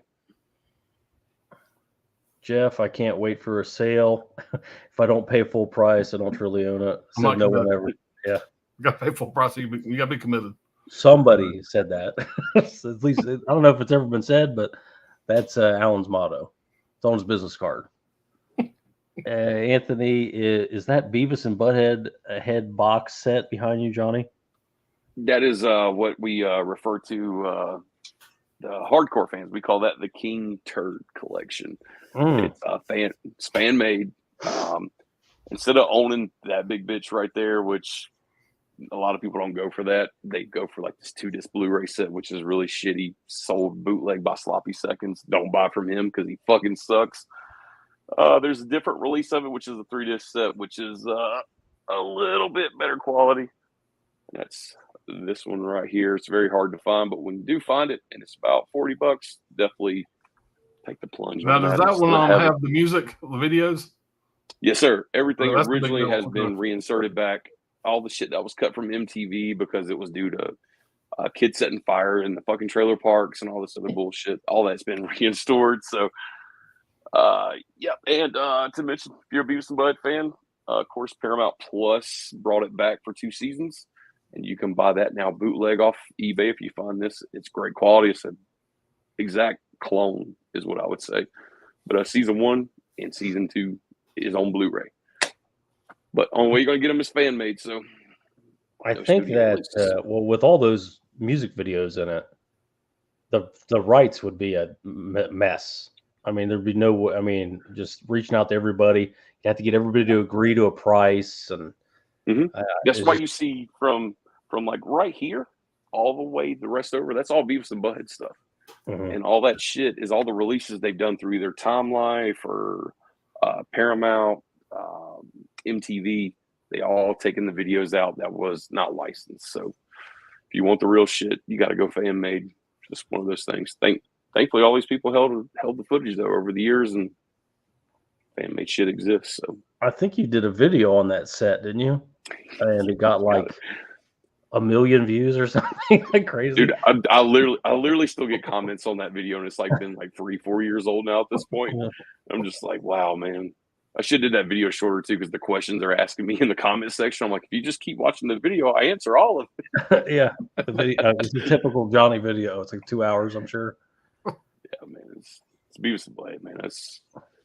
I want to be buried with that shit. You can take all the rest of the shit and burn it. Put my King Turd collection in the fucking casket with me. Put it in the box. Yep, all 18 DVD cases. Just make sure I'm good with that shit. All right. Jeff, video games are basically $100 now, mostly digital now as well. I'm really hoping movies aren't going the route. Yeah, as long as people keep paying. Yeah. You know, Wrangler's saying prices go up and no one will buy. I don't know about that. Maybe we've got to prove them wrong at some point. If we all make the decision, like Brad just said, if we all make that decision to boycott, all of us is not going to make that decision, because there's still going to be that select few being like, I don't give a fuck if it's $200, I'm buying it. The rest of the broke assholes ain't going to get it. Yeah. I need it. I have to have it. That's the mentality. And if you think people are addicted, you can just raise the price whatever you want. People will pay. I think everybody's got a fucking limit. If it starts getting to be $75, $100 a fucking movie, I'm out. It's going to have to be a fucking really, really good release for me to grab. There won't be any more blind buys. It's going to be something that comes out I know I love that I don't own, or I want to upgrade. It's going to have to be something special. So it'll be a lot more selective. Get stuff to that price. I'm sure at some point it probably will. You know, the way things are going. But on everything, really. Inflation, the price is going up on everything. Inflation. Anthony's ordering more. Anthony's saying we need a Columbo. We need Columbo on the case. Yeah. Anthony's a big Columbo guy. Cockeyed. It's a weird thing to be a hero. Your hero's Columbo. You looking at me? You were looking at him. You looking at Yeah. This I didn't look Columbo, at me when I'm talking to you. this Columbo, he pretends to be stupid, but he's actually very smart. Ben, what's going on, man? Get Monk on the case. There you go. All the weird detective people are coming out. Riverman, what's up, man? What's up, Riverman? Anthony, since we're getting old school, let's talk about the Rockford No, Files. fuck with the Rockford Files. My dad would climb out of his grave. He's fucking with the Rockford Files. If the Rockford Files come on, my dad will get the remote control and put that bitch down. He ain't changing the channel. Hey, you better stop talking. Yeah. Dig the equalizer out. If anybody's interested in that Columbo series, I think that just got released by Mill Creek last year. Mill Creek, I think, has a new Blu-ray set of that. Yeah. Riverman still waiting on the MASH series on Blu-ray. That would probably sell at the old folks' home. Ooh. I think the MASH finale is still the most watched TV show ever. Yeah. So I heard that the other day. Very popular. MASH was a big fucking show, man. All those cast members made so much money, I don't think they ever worked again. When's the last time you saw Alan Alda? One guy had a spinoff show. It was like a medical hospital show. Yeah. Alan Alda made a ton of fucking money in movies and stuff. That's about it. Man, if they make a box set of that shit should just automatically come with like a ton of antidepressants to watch, man. God damn. And some Werther's originals. Ooh. Jetstream, what's going on? What's up? Anthony, those ungrateful assholes on the Connors should be kissing Roseanne's hairy ass because it wouldn't be anything without her. There's a fucking visual for you. You've got John Goodman. John Goodman did go on to have a great career, and Galecki, is that his name? Yeah. Galecki had a huge career with that nerd show he was on. Made about $1 billion with that. But I mean, what was Darlene in? Anybody? What was DJ in? Yeah, Darlene was in a couple of shitty movies. Not nothing to speak of. Nothing I can remember the names of. But I see her every once I'll pop up in a little shit. What was Becky in? Now Jackie's been in a few movies. Well, both. What were she was Uncle Buck? What were any of the Beckys in? I mean, there was multiple Beckys. Yep. But yeah, Jackie had a really good career. She's a really good actress. Yeah. Just generally, you can tell. Oh, she was in a Scream movie. Yeah, she's a Scream killer. Yeah. But yeah, I think Anthony's right. They should. And by the way, all the money went to fucking Roseanne anyway. She just didn't get her paid her acting, fee. She got all the producing money and all that shit. I mean, she owned the show. And I think she's making a comeback. I think she's got a new show coming out. I think there's going to be a new. Yeah. So. Jetstream. There's rumors that James Cameron's working on the Matlock remasters for 2027 Criterion book release. The fuck? There you go, Alan. Your dreams have been fucking answered, man. There you go. But fucking start working on them. They won't come out for 10 years. Yeah. So. If it's him, Cameron takes his sweet ass time. Jetstream, I won't even do 40. Good for you, man. Sydney, Toni Collette and her facial expression scares the hell out of me. But she's still she's great. Yeah, Toni Collette's an incredible talent. And she should have a fucking Oscar in her back pocket. She should have an Oscar for Hereditary. Oh, absolutely. No questions asked. No. You went right to her. You guys ever watch that fucking movie from the early 2000s, The Night Whisper, with Robin Williams? I haven't seen that. I think it's Robin Williams. I think Toni Collette plays the mother in there. If you get a chance to watch that, definitely check that out. I believe she's the mother in that film. Toni Collette's had an amazing career. I mean, she was the mom in Sixth Sense. I mean, it's just been she's done a really good job. And like I said, for some reason she didn't get an Oscar because it's fucking horror. And you know how the Oscars feel about that. Yeah. Guy, have you guys seen the Lamont Sanford and Son interviews? from Norman Lear when Norman Lear died. Obviously, the news people did zero research before interviewing him for a Lear remembrance. Let's say he's no fan. Yeah, I don't know what that is. Jetstream, Barnaby Jones had the 70s grit. He pulled no punches. Yeah. Almost to the chat. When Barnaby Jones came on, I was watching goddamn Donald Duck and Mickey Mouse. I didn't give a fuck about this shit. I was fucking 7. Old Kojak sucking on a lollipop. Some weird Kojak now. Bald man. Who loves you, baby? Yeah. Show his balls, bitch. I mean, Anthony, I do have the complete DVD box set of Columbo and the Rockford Files. There you go. The Rockford Files. You know who the showrunner was for the Rockford Files? What was? Who was the showrunner for Rockford Files? You mean the star of it? No, like Vince Gilliam is the Vince Gilligan or whatever is the guy who created Breaking Bad. You know who that guy was for Rockford Files? Mm-mm. David Chase, creator of Sopranos. Really? No shit. Yeah, I did not know that. Yeah. That's how he got the Sopranos. He had such a big hit with Rockford Files. Jetstream, just kidding about the Maclock release. Yeah, I don't want to shatter anyone's dreams. Well, maybe Anthony will get to sleep tonight. 4K lowdown. What's going on, man? What's going on, buddy? Caveman, I'm disappointed the Rockford Files series didn't include any of the made-for-TV reunion movies. I didn't know they even had those. Sydney, Rockford Files, one of the best TV shows. Yeah, David Chase. Jetstream, I need to grab the Kino Mystery TV set. It's similar to the Twilight Zone. 3 seasons. Yeah, I know what you're talking about. Kino has those. I came over. Night Gallery. What is it called? Night what? Night Gallery, yeah.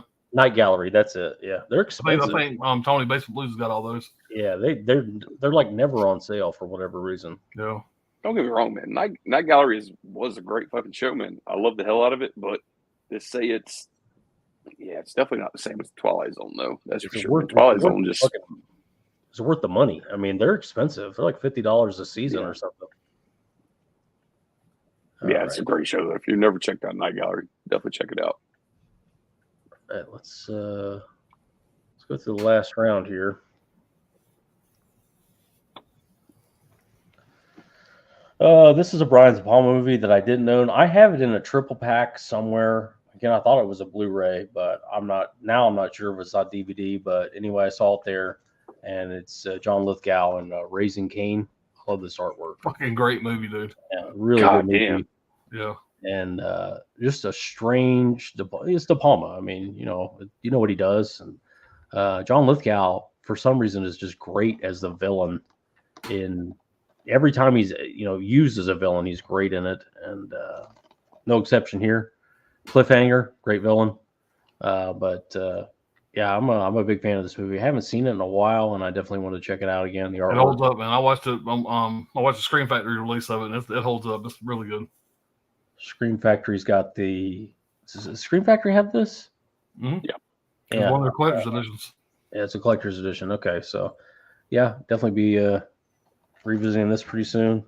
My girl was talking about this movie before the sale started, and it's kind of what took me over to the sale. Because I only have the remake, and I love the remake, so I grabbed the original, The Crazies, Romero's The Crazies. Definitely want to check this out. I've never seen it, so I don't know. I've heard a little bit about it. I've heard it was kind of slow, but I do like a slow burn as long as it's done well. So I'll definitely check that out. But I watched Dawn recently and Night recently, and so it's a good time to pick this one up. You guys seen the original Crazies? Yeah. I own it, but I haven't watched it. But the remake is fantastic. I love that remake. Yeah, I've not watched that. Johnny's got the what's that? There's original release to that. It's the Between Night and Dawn, the films they did Between Night and of course Dawn of the Dead. But other Crazies, as you can see, is right there. Season of the Witch, and There's Always Vanilla, which I do not recommend. There's Always Vanilla because that movie fucking ugh. What's Season of the Witch? It's an old. If I'm not mistaken, that is an early '70s film that Romero had made.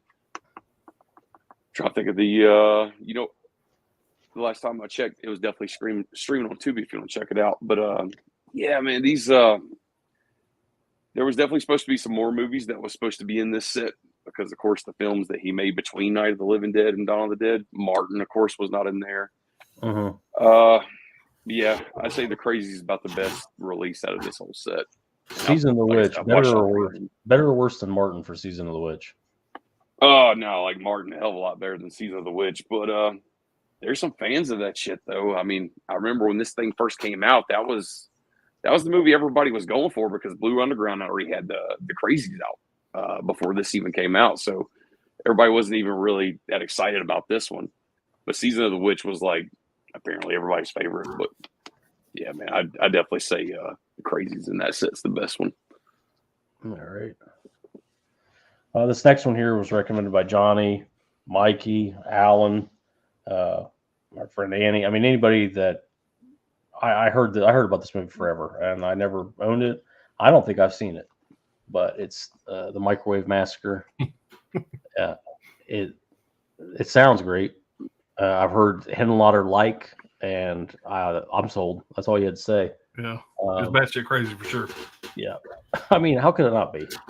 Yeah, so I'm glad to get this in. This was again 9. Now, this is a movie I've recommended to Johnny, and I can't believe he hasn't seen it. This is a really good Peckinpah movie. Bring Me the Head of Alfredo Garcia. This is like if you hired Hunter S. Thompson to be a hitman.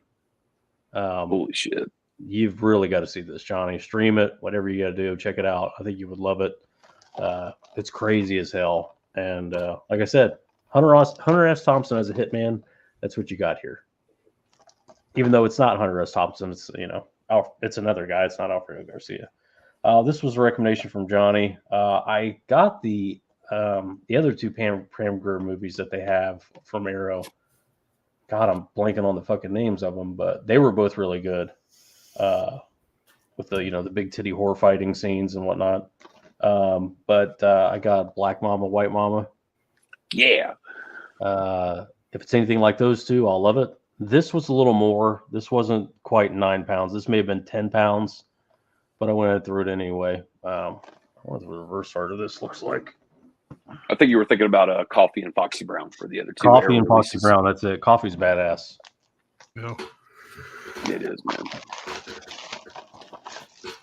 You're definitely gonna like that movie right there. You just got, man. It's a little bit more adventure-esque than the other two titles, but the shit these two bitches get into, man, along the way is just great. That's a great cover. Flip that bitch over. I know, so bland for that side. This looks like the other a Lifetime movie here, and this is that. That looks like what you get right there. Right there. That's what you get. Yep. Okay. Like you need to watch that in a drive-in theater. Nah, man, you want to hop on Discord, man, and watch that show one night, man, just let me know. I'll be fucking glad. You know I love fuck out some blaxploitation. And that is like the pinnacle of blaxploitation right there. Yeah. Typical Arrow, always reverse art. It's always, I just like how dependable they are. And across the board, you're going to get the same treatment. Actually, I do want to see this one too. The Bring Me the Head of Alfredo Garcia. I wish you'd seen this movie so we could talk about it, because there's so many scenes. So I've already said this guy gets hired, Hunter S. Thompson. It's not his name, but it's what he's like. Gets hired as a hitman.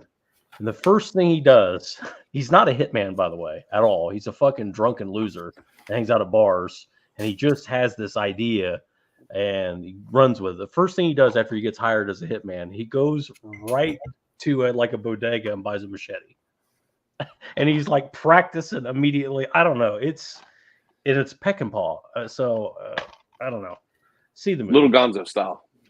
Yeah, it's here's the reverse. So I don't know. I kind of like the Arrow side better, the new Arrow artwork. But it's a winner. You get Peckinpah shootouts. You get all that stuff. Who's the guy that played Whistler in Blade? Chris Christopherson. Chris Christopherson's in this. Peckinpah favorite. He loved Chris Christopherson. I guess they could do drugs and bang whores together. Peckinpah definitely loved his cocaine, that's for sure. Oh yeah. And this last one, I got this. Johnny was picking this up. I think he told me it's out of print in the U.S.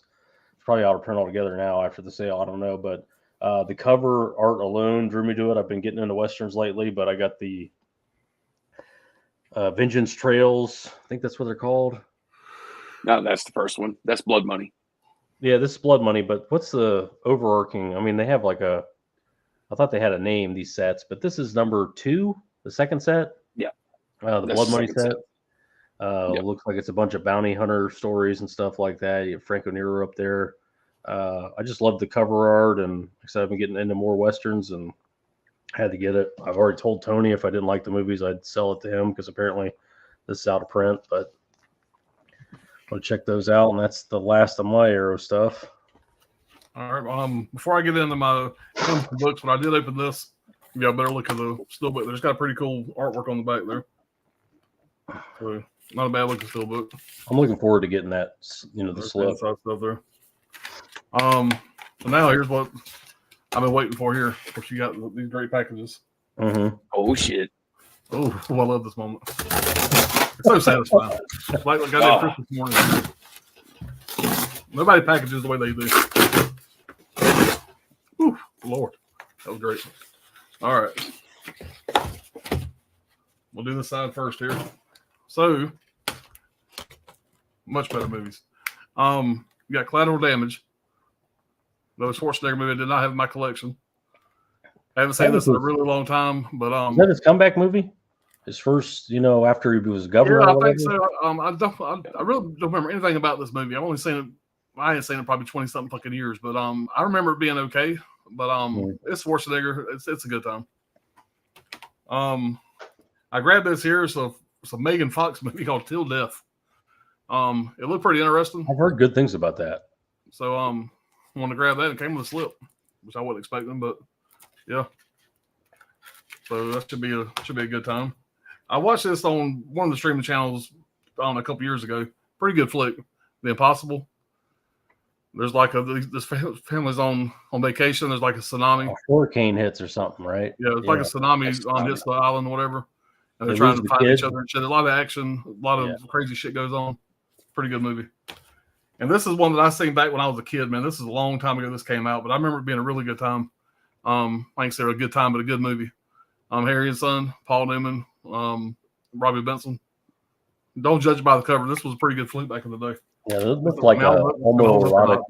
Looked like a homoerotic coming of age story. like it looked like he was teaching him to be a grown up fag. Doesn't that what it look like?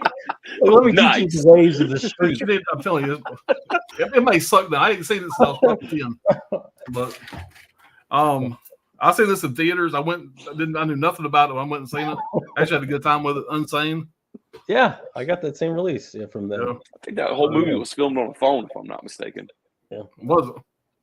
But yeah, man, it was all right. Pretty good movie. And these were all $4 or $5, right? $4 or $5. These titles. Yeah, they wasn't much at all. They were all dirt cheap.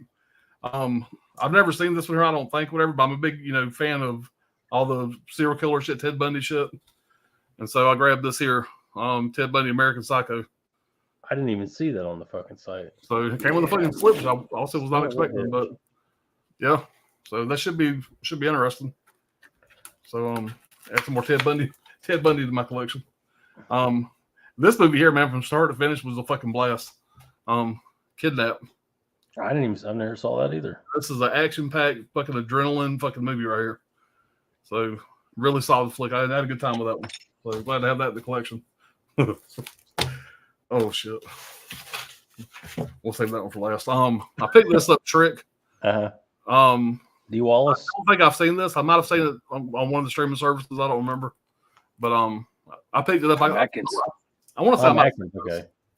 So there's the back of it. Witness the birth of a horror legend. So looks like a Halloween flick. Just read amongst yourselves. How to plan an orgy in a small, how to plan an orgy in a small town. It's a family show. Oh shit! All right. So, a witty American pie Footloose for grown orgy. I watched the Alan, trailer. You need to be careful because they do sell adult titles from time to time on Hamilton. You got to be I watched the trailer. okay. So, it looked like it might be funny. I don't know. It might be more than I want to see. But yeah, I'm the proud owner of How to Plan an Orgy in a Small Town. I'll let you know. That's my recommendation for the night. Is this research, Alan? Take So, diligent notes. save the best for last. I'm done. Okay, let's see Johnny's last round here. Nice. All right. So, you know what, you went for that one for last. So, already had this one right here. So, of course, this was a no-brainer. But, of course, the first one they released was Vengeance Trials, which is a fucking phenomenal set. So, unfortunately, Amazon, Orbit, everybody else was sold out of it. So, of course, me and Brad had to jump on that shit right there. Had to get it. So, hopefully that set pays off. If it's anything like the first set, if it's half as good, I say we got a damn good deal. And that first set, there's a movie in there called And God Said to Cain, which is Klaus Kinski. That fucking movie's phenomenal, man. But hopefully that's got something to show for. And the third one that they've released so far, this wasn't part of the sale. Paid full for it. Went ahead and got them all because I just wanted to have them all three on the fucking shelf. But the third set, Savage Guns. Seems like that's so there we go. Both volume. Yeah. Volume 2 and 3, 4 movies a piece. What's nice about these is the first one didn't do it in the same style. They just kind of had the side loaders. For these, you actually have the full slip cover that goes over the box that houses the movie and the books. So, yeah, super glad to have those. All right, here we go. Unfortunately, this is not the 4K limited edition, but I do plan on buying the standard 4K just to throw in here. And actually have the my original release of this, which is somewhere. Bear with me. So, of course, there's the original release I had forever now, which is the Steelbook of Blood and Black Lace. So, I had to grab that while it was on sale. Oh, yeah. Like I said, it's not the 4K. It is the Blu-ray. But the movie's good enough for me to buy the 4K standard. Throw it right in here with it. I believe that was the first. Same shit. That was the first use of that black. I don't know what you'd call it, like the mask that he has. It's faceless. Yeah, absolutely. Fucking great film. If anybody, if you're into like giallo films, I'd say I know Alan's like fuck. Definitely, this is a really good take, and it's not a slow burn film either. Like it's. Got a good pace to it and everything. So I'd definitely say this right. We all know Bava for Bay of Blood. That's all of our fucking favorites because that's a slasher film, but nothing to sleep on right there for sure. Absolutely not. But he was talking about Raising Cain because you got the Arrow video. That was the artwork Screen Factory used. Oh, yeah. Pulled out the shelf. Yeah. There you go. I think that's like long out of print. And that shit was going for, what was that, Alan? Like $120 there for a while? Yeah, it was going for a lot. Fucking crazy money. All right, next up, had to grab this one right here. This is even the wife loves the fuck out of this movie, and I love it too. That is none other than Carlito's Way. Yeah. And of course, I went for the Arrow exclusive for the original artwork. I do love the other artwork they did for it as well. I'm fine with this one right here, but love the fuck out of that movie right there. It's been a while since I've visited this, so it's going to be nice to get back to that. I think they shot that in Chuck's neighborhood in New York, and Chuck and his dad went down and watched them shoot it every day. Oh, what a fucking treat, man. And his dad's name is Carlito Brigante. So I mean, it was nice. Just it was just funny coincidence. And what's funny is Sean Penn was going to retire from acting, and he came back from that movie there because he wanted to work with Al Pacino. And of course, that kind of sparked his career again. He kept on acting, whatever. But he was ready to hang it up. And he got the opportunity to work with Al Pacino. He says, "Fuck yeah!" And I love Sean Penn in that movie. Yeah, Sean Penn plays like the biggest piece of shit ever. Yeah, but he's great in it. Yeah. So, I'm telling you, I can't fucking wait to revisit this. We're gonna watch this shit tonight, just so you know. Benny Blanco from the Bronx. Mm-hmm. Yeah, great fucking movie. Like I said, I'm fucking late to the game. I know everybody's already got this one by now. I'm just the last one to it, but of course, Last House on the Left, the remake. Went ahead and grabbed that up. Nice set. Just had to have it. I know everybody hates that fucking remake, but I actually love it. I love that remake. I love the remake, man. I watched it right after I got it. Yeah, that's good. Yeah, man. Solid. All right, guys. The final three right here. We'll go for it. I know nothing about this movie other than the fact that I pretty much read the synopsis when it first released and never got around to it. Perfect time to grab it since it was on sale. I know Tony grabbed this one up. I just didn't ever check with him to see what he thought about it, but it's kind of like an anthology, if I'm not mistaken. I've heard really good. I have that released from Hamilton Book. I've heard it's really good. Practical effects, the whole bit. So I've heard good things about it. So I don't know anything about it. I haven't seen it yet. Mine's still sealed, but I picked it up from Hamilton. If I'm not mistaken, I think it's like early 70s. No, it's brand new. No, no shit. Brand new. 2020 or something like that. Okay. I don't know what the hell I was thinking. If you watch the trailer for it, it does look really good. All right. The next two up, I'm unfortunately missing one that I'm trying to chase down on eBay at the moment. So if anybody gets the correlation, please don't bid on that fucking eBay listing because I'm trying to grab it. But some Sonny Chiba films right here. Here's the Executioner collection. They call this the collection, but I think there's just two different cuts of the actual film is what it is. But super stoked to go actually get it, though, with the slipcover booklet and all that jazz. And last up, might as well go ahead and go for the original Sonny Chiba trilogy, which was the Street Fighter trilogy. Nice. And everybody's done figured out what I'm talking about, which is the sister Street Fighter trilogy, which is iconically in True Romance is what they're actually watching at the theater. Yeah, Whenever Patricia Arquette spills her fucking popcorn on him. It's like the second movie in that. And then later on, you actually see her watch the third movie while she's sitting on the couch when they exchange addresses. But can't wait to fucking dig into these.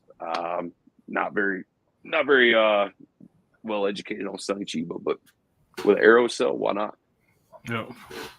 Good way to blind buy you, getting them cheap. That's it, man. All right. I put it back in order. Catch up with the chat and call it a stream. There's like a million chats here. I'm pretty sure I started. Yep. Saying what's up. 4K lowdown. Caveman Darlene got into daytime talk show deal. Got a daytime talk show deal before bringing back or coming back to Roseanne and the Connors. No, she's been doing her YouTube channel now for a while too. So she's a fucking weirdo. Jetstream in the same ballpark as what I mean. I forget what we were talking about back to Jetstream. Oh, he's saying it's the same ballpark as the Twilight Zone. That yeah, it's the same kind of thing. I mean, especially with the host being Rod Serling for both of them, you know. Yeah. Everybody's saying what's up. 4K lowdown. Raising Cane's my favorite Lithgow film. Strong. I mean, I can't say that there's one better. Give the guy some credit though for season 4 of Dexter, man. The fucking Trinity Killer. Yeah. God damn. Anthony saying the same thing. Lithgow was a great villain in Dexter as well. There you go. It's a very interesting character. He's like, when he gets depressed, he just starts making himself a fucking coffin. Like, I don't know. It's just very unhinged, weird character, but he does it well. Yeah, his fucking character for season 4, man, especially the Trinity Killer. It's like if you look in the dictionary under passive aggressive, fucking John Lithgow, like the picture of him is right there. Just slapping the shit out of his kid at dinner, just waiting for his turn. Yeah, just continue. Yep, and then just it's crazy. It really is a crazy character, and his rituals are so weird. Like he has to go and get beat up by somebody. Like, so he just stands outside a bar and just starts insulting random dudes until somebody beats the shit out of him. And then he'll go kill somebody with a hammer. And then he'll go bury somebody alive. And it's just a weird, and turns out it's not the Trinity Killer. He kills in 5s or 4s. I don't remember the details. Spoiler alert from the show. You can tell by the look on Alan's face. He's like, okay, that's a little bit more artistic than this bullshit. Oh, it's red Argento shit. Blue. God damn it. Is it really blue? Fuck yeah. When's green? When's green coming out? Jetstream, when you guys buy overseas, do you don't have to say Americans, we understand. Do you have to pay duty? No, we don't. This is America, son. Free. No worries. Which it is bullshit that, like, I'll send shit to UK Tony. We all send shit to UK Tony. And if we don't word it just right or open the shit before we give it, we forget to open it or whatever, they'll try and charge his ass more money, even though he paid us for the stuff. You know, just they'll try and scam him from goods coming from America the other way. It's just. Yeah, the last time I sent it to him, I worded it exactly like he told me to do it, and he still had to pay like $20 when he picked it up. So I only paid $15 to ship it. You know, it just came to my mind. I was unpacking a bunch of shit, putting my posters in my portfolio. And Brad, I don't even remember if I even texted you, but God, man, I don't know how long it's been. Probably since the In Search of Tomorrow first came out, but you actually sent me the posters to send to Anthony. Yeah. And I was sitting there wondering why I had doubles of them. And I was like, oh, fuck, man. Like, Brad sent me those to send to fucking for Anthony. I was like, you had a box that you were getting ready to send them. I said, well, just throw it in with that and just got lost in the shuffle. Next time you send something to him, just throw it in there. Yeah, man, I definitely got to reach back out, man. I owe that fucking guy more than an apology, that's for sure. It's been too long, man. But love him to death, man. Just life, man. Life happens. Yep. Got to take care of business. That's what it's about. But love him to death, though, man. That's my mate right there. Yep. He's sending me Second Sight stuff right now, I think. The High Tension and May and Inside. Crazy God bit. Damn, dude, you're getting all the ones I'm trying to order right now from Orbit, too. Yeah. Along with the Ginger Snap trilogy I missed out on. Fuck, man. Well, Second I just got the standard killing edition. it. Second Sight is already having we're in February. Second Sight's already having the best year. If we just stand on these releases alone, the first quarter, they'd probably still have the best releases of the year. I'm pretty excited to see what they do the rest of the year, man, because that damn High Tension was a big deal. I'm waiting for that one for a while. Oh, man, I can't wait to get my hands on that fucking thing, man. New Possessor release coming from them. I was about to say, too, they're releasing Possessor like your favorite fucking film. I love Possessor, and there's a bunch of new features on it. So I'm really excited for that. And who knows? Like I said, that's all Q1. Still have the Hitcher 4K coming, and God knows what else before the end of the year. Even though it's different Cronenberg horror pack for this month. Don't want to spoil it for anybody, but I actually got a copy of Crimes of the Future, which I haven't seen yet. So it's going to be nice to kind of man, get to that. You probably like it. It's, as you would put it, it has its charms. There's some really good stuff in it. Everybody's saying, hey. Guy saying John Lithgow played an awesome villain and the one season of Dexter. Absolutely. Riverman is not a fan of the remake. The original is solid. I love that remake, so maybe I'll hate the original. Cindy saying recommendation: The Dead Girl, 2007 crime drama mystery. Toni Collette, Brittany Murphy. She Never Told. Marcia Gay Harden. Directed by Karen Moncrief. Yeah, 4 out of 5. The Dead Girl. I swear to God, I know that title. Definitely check it out. Appreciate it. Holland, different tone with the original Crazies. Yeah, I bet it's Romero, slow, I'm imagining. Very, very slow. 4K. Oh, yeah, cool, man. Guy, Microwave Massacre is what happened at the beginning of the Flash movie. Microwave Massacre with the babies, when you put the baby in there, I guess. 4K Lowdown, the CGI Massacre. Chris Christopherson, that's what we're trying to think of when we're talking about Bring Me the Head of Alfredo Garcia. What's the Peckinpah film? Trini and Chase fucking recommended us, and that shit was great. It's killing me. Anyway, in the special features, they're like talking about how hard it was to get Peckinpah to come out of the trailer because he was so fucked up on coke the whole time that this Convoy. That's it. Yeah, man. Goddamn, what a great film. The special features on that movie, even if that movie sucks ass and you don't like it, the special features, the documentary is fucking priceless. Yeah. Like the dude had like a fucking $2,400 a day coke habit, and it's like, how did that fucking movie even get made? It's just like the other movie you did, was it Straw Dogs? Straw Dogs. Special features on that where they said he was just fucking hammered the whole time. I lost a lot of respect for Dustin Hoffman when he decided to play that role. I'm sorry. I love that man to death, but that role was not for him. That's not how my boy goes out like that. Nah. The original. Movie. One minute you think the girl's being tortured, next minute you think she likes it. You know, She's into it. She's into it. Right. Yeah. Yeah, it was odd. Like, not Dustin Hoffman. Like, he's not a fag, dude. Come on, man. Fuck off with that, man. He's not no put bitch. anybody else in that role. Why Dustin Hoffman had to play it, I don't know. And he's American. That's the worst part about it. He's American over there, and he's like, they got the biggest pussy in the world to move over there. Like, they probably gave him a fucking boatload of fucking money. Yeah, well, you just think like the opposite would be true. Like, you know, I don't know, they think they're going to bully him, and they turn out he's like an old Navy SEAL or something. And he's like killing them with pitchforks and shit like that. No, he's just like the biggest bitch in the world. And it's just like his wife's getting a train ran on her. Like, I mean, it's just, I don't know. Fuck that movie. He's sitting in the back. He's like, "Can I have a turn when you guys are done?" Like, yeah, when you guys are done. Here. Yeah. It's a Criterion. Can I tell you? Mm-hmm. Cool little story of that. So I got that shit during the Criterion sale. Went out and I was like, okay, everybody's like talking about this Peckinpah film. Let me grab it. Scooped it up. I watched it once. That shit went right in the middle to Dirk, and Dirk's like, "Man, like you just bought that, didn't you?" I was like, "Yeah, fuck that movie." Man, Alan's done that about 1 million times now. Yeah. Get this out of my fucking house. I don't want to. I don't even want. It's not acceptable. Yeah. Johnny, I'll have to check. I believe I have an extra copy of High Tension, by the way, from Second Sight. Oh, from Second Sight? I accidentally bought 3 copies of that. I was so fucking excited. Shit. I pre-ordered it like 3 fucking times. But you just say the word, man. I'll send that. I got one I gave to my buddy Ryan because he bought the fucking tickets to the goddamn HorrorCon down in Orlando. But I got another one I believe still sealed back there. So if you want it, I'll send it to you.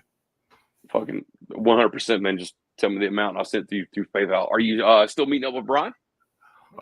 Yes. We're gonna meet at the convention. We got the hardcore plans, but we're all staying in the same place. I'm sure we're gonna hang out quite a bit, probably in the Coco. So, yeah, not to bring up old shit, but while that whole transition, while I was doing from leaving one place to the next, him and Coco, I believe, was moving from one apartment to the next, right? Yeah. So it was kind of like both caught this weird transition where it was like, oh fuck, I gotta pack up all this bullshit. Yeah, well, the kids and the 17 dogs that you had to move to, probably not easy. Dude, and buying a house when you bought it, I mean, it was a nightmare. Interest rates are fucking all over the place from one day to the next. It just, I can't imagine. Like his son's a fucking beast, but that's so much to work. I'm sure he could pick up. Luckily you got the Incredible Hulk living in your house. He can do a lot of the moving for you. But you gave me like the best advice anybody pretty much gave me to, because at the very beginning I was just like, you know what, fuck this. Like, I'm just gonna start from scratch. I'm gonna build a fucking house. Whatever it costs, I'll walk up to the game. Here's the money, fucking do it. And you were just like, man, don't fucking do that. Go take somebody else's expired dreams that fell apart and go buy their mistake and fucking make it yours. And thank God I went that route. I believe what I said was, no, dude, you want to bathe in the blood of somebody else's broken dreams. Fucking that's 100%. The best way to make it right there in the house game, because if somebody else just built, it's when you build a house, you lose money. I don't want to get into it, but we went round. I'm just glad it worked out, and you got it all done. Because and when, like I said, when you were buying, the inventory is super low, the rates are going fucking crazy. Every realtor thinks that they, king shit. It was a really tough time to buy, and I'm sure you had next to nothing to, as far as to look at. Your choices were slim and none. It's contractors are just, you can roll up with the biggest check, man. You can roll up with a blank check, man. Those motherfuckers be like, we can't do nothing until about 7-8 months out. And I'm like, what the fuck? Yeah. If we can do it then. If we can, even if we can get the materials, if we can get this, So we got lucky when we got this room built and got the house redone, I don't know, back 2016 or so. We found a contractor that was just going into business. And so he was eager as fuck. And so they were Johnny on the spot, And now this motherfucker's building houses. He's big time now. But back then, reputation. Here every day, he was calling on the phone, answer any kind of questions. So we got real lucky with our guy. Damn right, man. Got really lucky. All right, let's catch up with the chat here. Scalder, Went with the Scream Factory Raising Cane. Arrow dropped a disc with the so okay, one less disc in the limited edition to the standard edition. I did not know that. I hate when they drop discs like that and they do shit too often. They do the shit too often. People don't even know about it. Yeah, I didn't know about that until I bought the Henry set. That's a really good point, Scolder. Yeah, that limited edition set, it unfortunately did drop a disc. And man, if you try to go through eBay to get that fucking 3-disc set, well, I'm sorry. I think it's actually a 2-disc set, but it's actually got the slip cover. Mm-hmm. Yeah, dude, that shit was, as soon as that Scream Factory print went out of print, that fucking thing went through the roof, man. Even the Arrow side. And the thing is, like, if, for instance, like the Henry set, I bought the standard edition because that's generally what I do. I thought it was all the same features, and I get the thing, and I'm like, I'm going through the features. I'm like, this seems very light for, an Arrow release. And then I look into it, and all the bonus features were on the fucking limited edition, not on the standard edition. So I'm not going to go out and buy the fucking the limited edition. And like, I guess the Tremors release, same thing. They drop a disc. And I wish I'd have known that. I would have bought the fucking limited edition. But yeah, Scolder's right. He hyped me to it before. It's just, really got to pay attention if you want the bonus features to check and make sure they're both on standard or limited, unless you're going to get limited. And not to mention, whenever we all was jumping on that Henry release that you're talking about, I got it in, and as soon as I got it in my hands, there was an email right behind it saying, "Sorry, we fucked up. There's a disc replacement." It's like, what? No, that's yeah. But luckily, it was only on the Blu-ray, so the 4K was fine, but the Blu-ray was messed up on it, so just get another Blu-ray. But yeah, the disc replacements, they're coming more frequently with Arrow. Hopefully they're getting that wrapped up. I mean, it's probably to be expected with them getting bought in the last couple of years, but hopefully it's getting better. But you said Coffin Joe just had an issue. Hopefully it's getting better. Always got to be with a big-ass box set too, right? There's always going to be one disc. Got to like 10 of them. It's like, we fucked up. Trini, give me anything from Peckinpah. Always crazy shootouts. Sydney likes Collateral Damage, 3 out of 5. We liked Unsane too, 3 out of 5. Yeah. Guy saying Collateral Damage was before he was governor, so maybe it was the last movie before he was a governor. Sean, what's going on, man? What's up, Sean? Sydney liked Kidnap, 3 out of 5. Steve, what's going on, man? Riverman, I ordered Against All Odds, Pop's recommendation. Looking forward to watching it with my old lady. I always liked that Phil Collins song from that movie. I don't think I've seen Against All Odds. Yeah, that's a good one, man. James Woods is, I guess you would call him the villain in it somewhat. Yeah, he's really good in it too. Jeff Bridges. I guess in the air tonight, I would assume. Phil Collins. Against All Odds is the name of the song. Okay. Yeah. Sean did not like Trick. Trick was a turd. Steve didn't like Trick. That's inspiring. I mean, it had like a $76 budget, so I mean, come on. $4 and nothing else is the replacement case. Sydney saying Against All Odds, decent movie, 2.5 out of 5. Going down. Sean, I wanted to see like Trick, but just didn't. I wanted to see and like Trick, but it just didn't do it for much for me. Yeah. Cal, what's going on, man? What's going on, Callo? We're saying what's up, Steve. Callo's shelves look heavy, I bet. Well, luckily Johnny's about a gorilla himself, and his kid is like Tarzan, so no problems there. First thing I said when I met Johnny last year, I said, I didn't know you were so fucking tall, dude. Are you taller than me? Fucking his kid looks like they made him in the lab.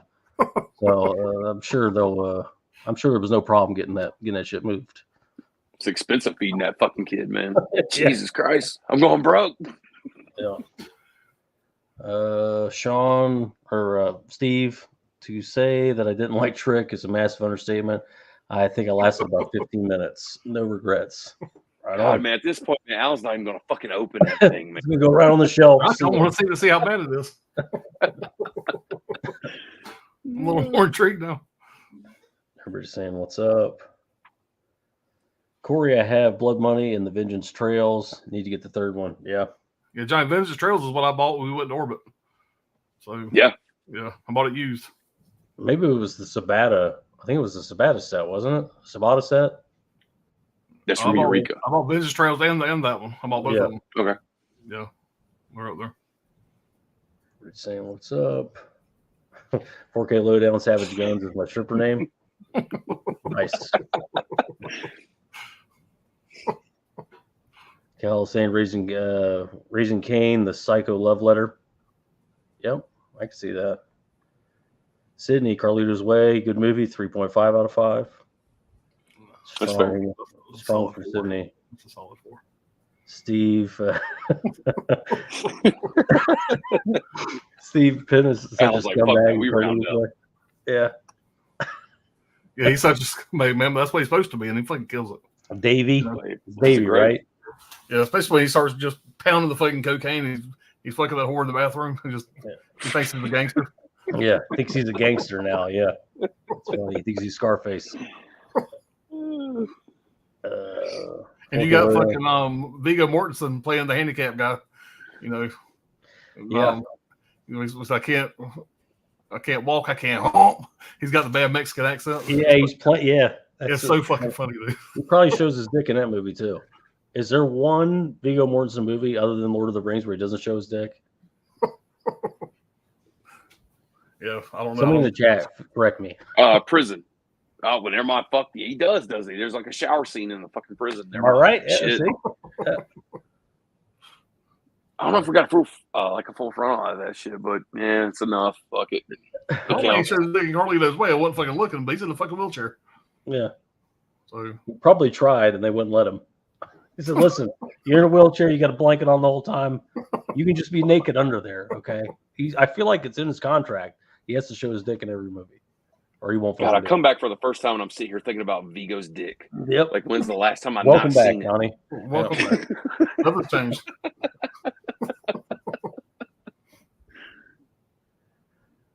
Four Kilo Down, Two Witches is 2021. Yeah, I knew it was new.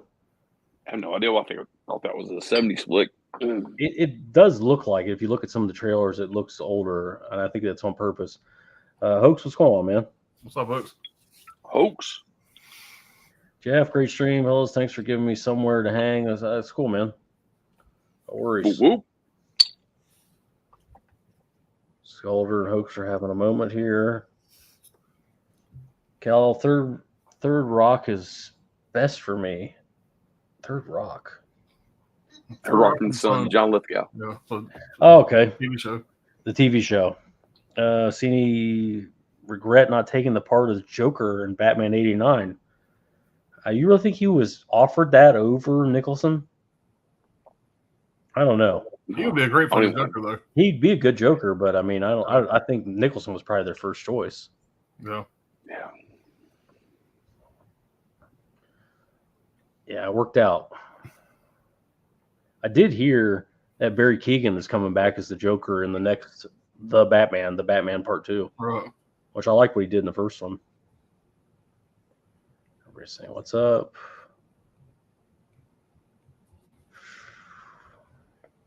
This caveman Lithgow was hilarious in The World According to Garp. Yeah, he played training in that, whatever. Him and Robin Williams, he was Robin Williams' best friend. And he was a woman the whole movie. I didn't see that one. He was like an ex-football player that decided to be a transvestite. That was his character. That seems reasonable. Jeff, hey, stop ordering all the Orbit stock. I need something to buy. Yeah, something tells me you'll find something. I get on the Orbit site probably twice a day. So Hoax, stoked for Green Room 4K. Yeah, me too. I'll definitely be picking that one up. Really an interesting movie. Those Nazis are kind of bitch made, in my opinion. If you're going to have Nazis, they should be a little tougher. You're going to get beat up by a band, but I get they were trying to leave them unmarked and all that stuff so they could look like they were in an accident. But at some point, you just who the fuck hands over the only handgun on command through a door? First of all, what kind of Nazis have one fucking gun at their little Nazi club? I mean, what's going on here? But I did like Wheels as Patrick the head of Patrick Stewart as the head of the Nazis.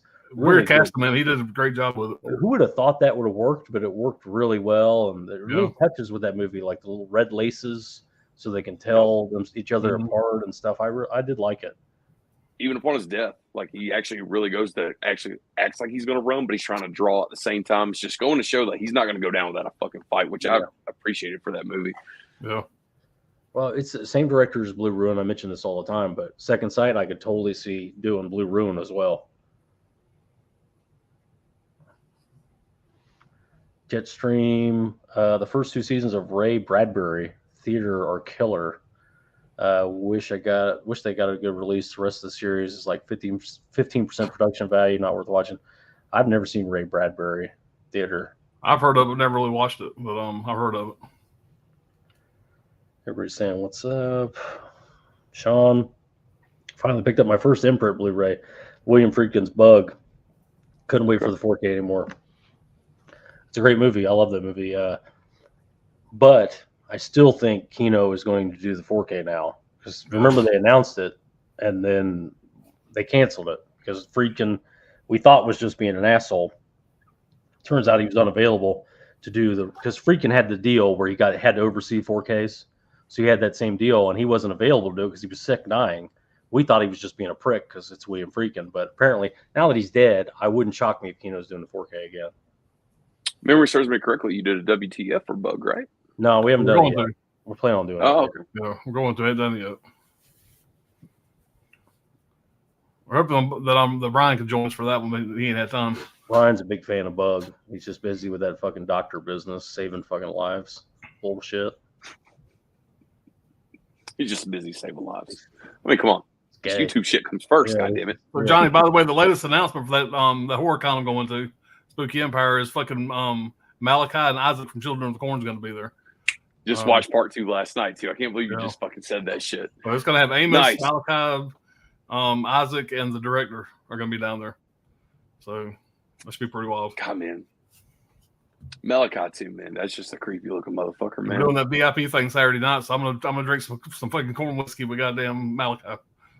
Dude, take some fucking photos, man. Come on. Just try to remember, especially with you drinking them fucking triples and quads. God damn. Yeah, I'm gonna Just be try to with break out your Ryan. phone every once in a while. When I'm with Ryan, he's just fucking, we're pounding goddamn liquor, dude. So we're gonna be hammered, especially on that VIP night. I'm sure it's gonna be flowing. So, especially when you got to drive and stay there at the hotel. Yeah. I meet Alan for the first time in person, and literally within 45 minutes, I go to get a drink, is what he calls it. But he's like, nah, for like at least 2/4 of the bottle in this one guy's drink. All right, let's drink it. It's fucking 12 o'clock. We're drinking Jack and Double Jacks. It's fucking sauced already. The first thing you're thinking, like, hey, Alan, take pictures. Maybe take it easy on the drinking. I'm the only one going, hey, man, leave half your money in your credit cards at home. Because once you hit those fucking tables and he sees all the tchotchkes and the signs and all the shit, there are people there that'll make you whatever you want right on the spot. Like, oh, I'd like a custom this made. They go, okay, come back in 2 hours. It's like, it's going to be dangerous. That movie room is going to be overflowing with shit by the time he comes back. But this is my first one. I've never been in one of those autographs. I don't see you walk up to each table to fucking dump 150 for each autograph, because there's some of those assholes there who are like, oh, $100 for an autograph on 8x10. Yeah, it's got to have to be somebody that I really want the autograph for, and so far there's really not been anybody announced. They do have the entire cast from the 2009 remake of Friday the 13th down there. I thought about taking my Friday box set from Scream Factory, getting that signed, but other than that, and I am going to take my Blair Witch still looking have the Blair Witch people sign that. I'm a big Blair Witch fan. So other than that, that's probably it. You just described like $200 worth of shit there, but the autographs are, again, I think the least of your concerns. Those tables with all the collectibles and all that shit, that's going to be a problem. Yeah, definitely. The autograph shit is kind of like I don't know, that's like a sucker's game to me, but once you start seeing like that shit that's like either exclusive or there's a vendor there who's only selling this shit months before it comes online, like, yeah, you'll go broke. Yeah, shirts, the fucking the tables. I mean, who's going to be there as far as vendors go? As far as a bootleg company or I don't know, boutique companies. I don't know. They didn't really on the website. They really don't talk about that too much. Yeah. That I've seen. But yeah, we'll see. It's gonna be interesting. So I've been wanting to go to one of these things for a while, so we'll see. Yeah, we'll see. You're right. We'll see. What talk about a video when he comes back? My fucking spook. What is it? Spooky Empire. Yeah. Spooky Empire Hall. Be a 3-hour video. By yourself going through all the tchotchkes and shit you bought. The back half of my movie shelf will be empty. I had to sell everything to fucking pay my rent, pay my mortgage. I got every Jason mask signed by Kane Hodder. Oh, Jesus Christ. I mean, Kane Hodder will be there too. You can have him sign the box. Yeah. He doesn't miss a convention. You might want to get Tom Savini before he dies. Now that he can't do front flips anymore, it's like when they put a shark in a tank, they just die almost instantly. Chris C, what's going on, man? What's going on, Chris? Johnny. Trini loves Convoy. Yeah. Guy saying Ricochet 1991 is on Max. Needs a 4K. Another great example. Lithgow playing a villain, and Denzel to boot Ricochet. Yeah, dude. Ricochet's got Denzel. John Lithgow's the bad guy, and sounds very familiar. It does, man. I keep on my phone. He puts Lithgow in jail, and Lithgow becomes obsessed with getting revenge, and it's pretty much a cops and bad guy kind of movie, and it's really fucking good. Kind of sounds like the Bone Collector. And I can't believe that movie hadn't got some kind of release from somebody, man. That's such a good movie. So I don't know who has the right to or anything like that. You just bumped that shit right there on my watch list too. What the hell? I'm not known of this. Yeah, that's one of the first movies I seen Denzel in. When I said that this guy's good, and I became a big Denzel fan after watching that movie.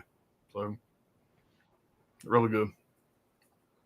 4K lowdown. Richard Harris would do lines of coke, then play Dumbledore in the first 2 Harry Potter movies. I don't even know who that is. Richard Harris. The original guy who died. He's on goddamn guy from Unforgiven. English Bob? Yeah. Bob. Okay. Fuck yeah. He looks like he would do coke. You out here talking about the Queen again, Bob? Too. He's like, Unforgiven. He fucking just had it just waiting too. Boy. Dude, that movie's so goddamn good. Let's talk about Unforgiven. Oh, dude. It's gotta be the grimmest fucking Western there is of all time. Yeah, so fucking good. You out here talking about the Queen again, Bob? On Independence Day?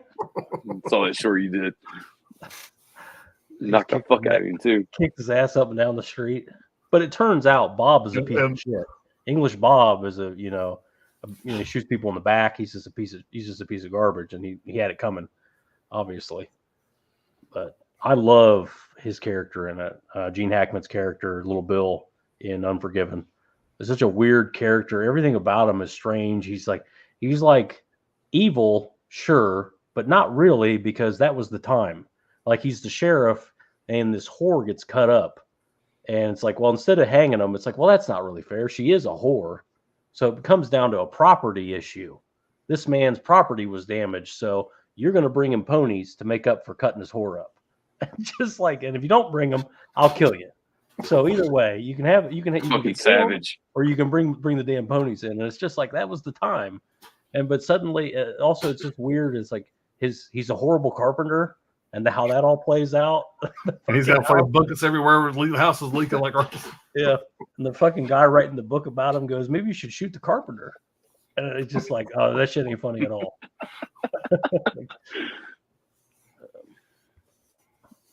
Anyway, man.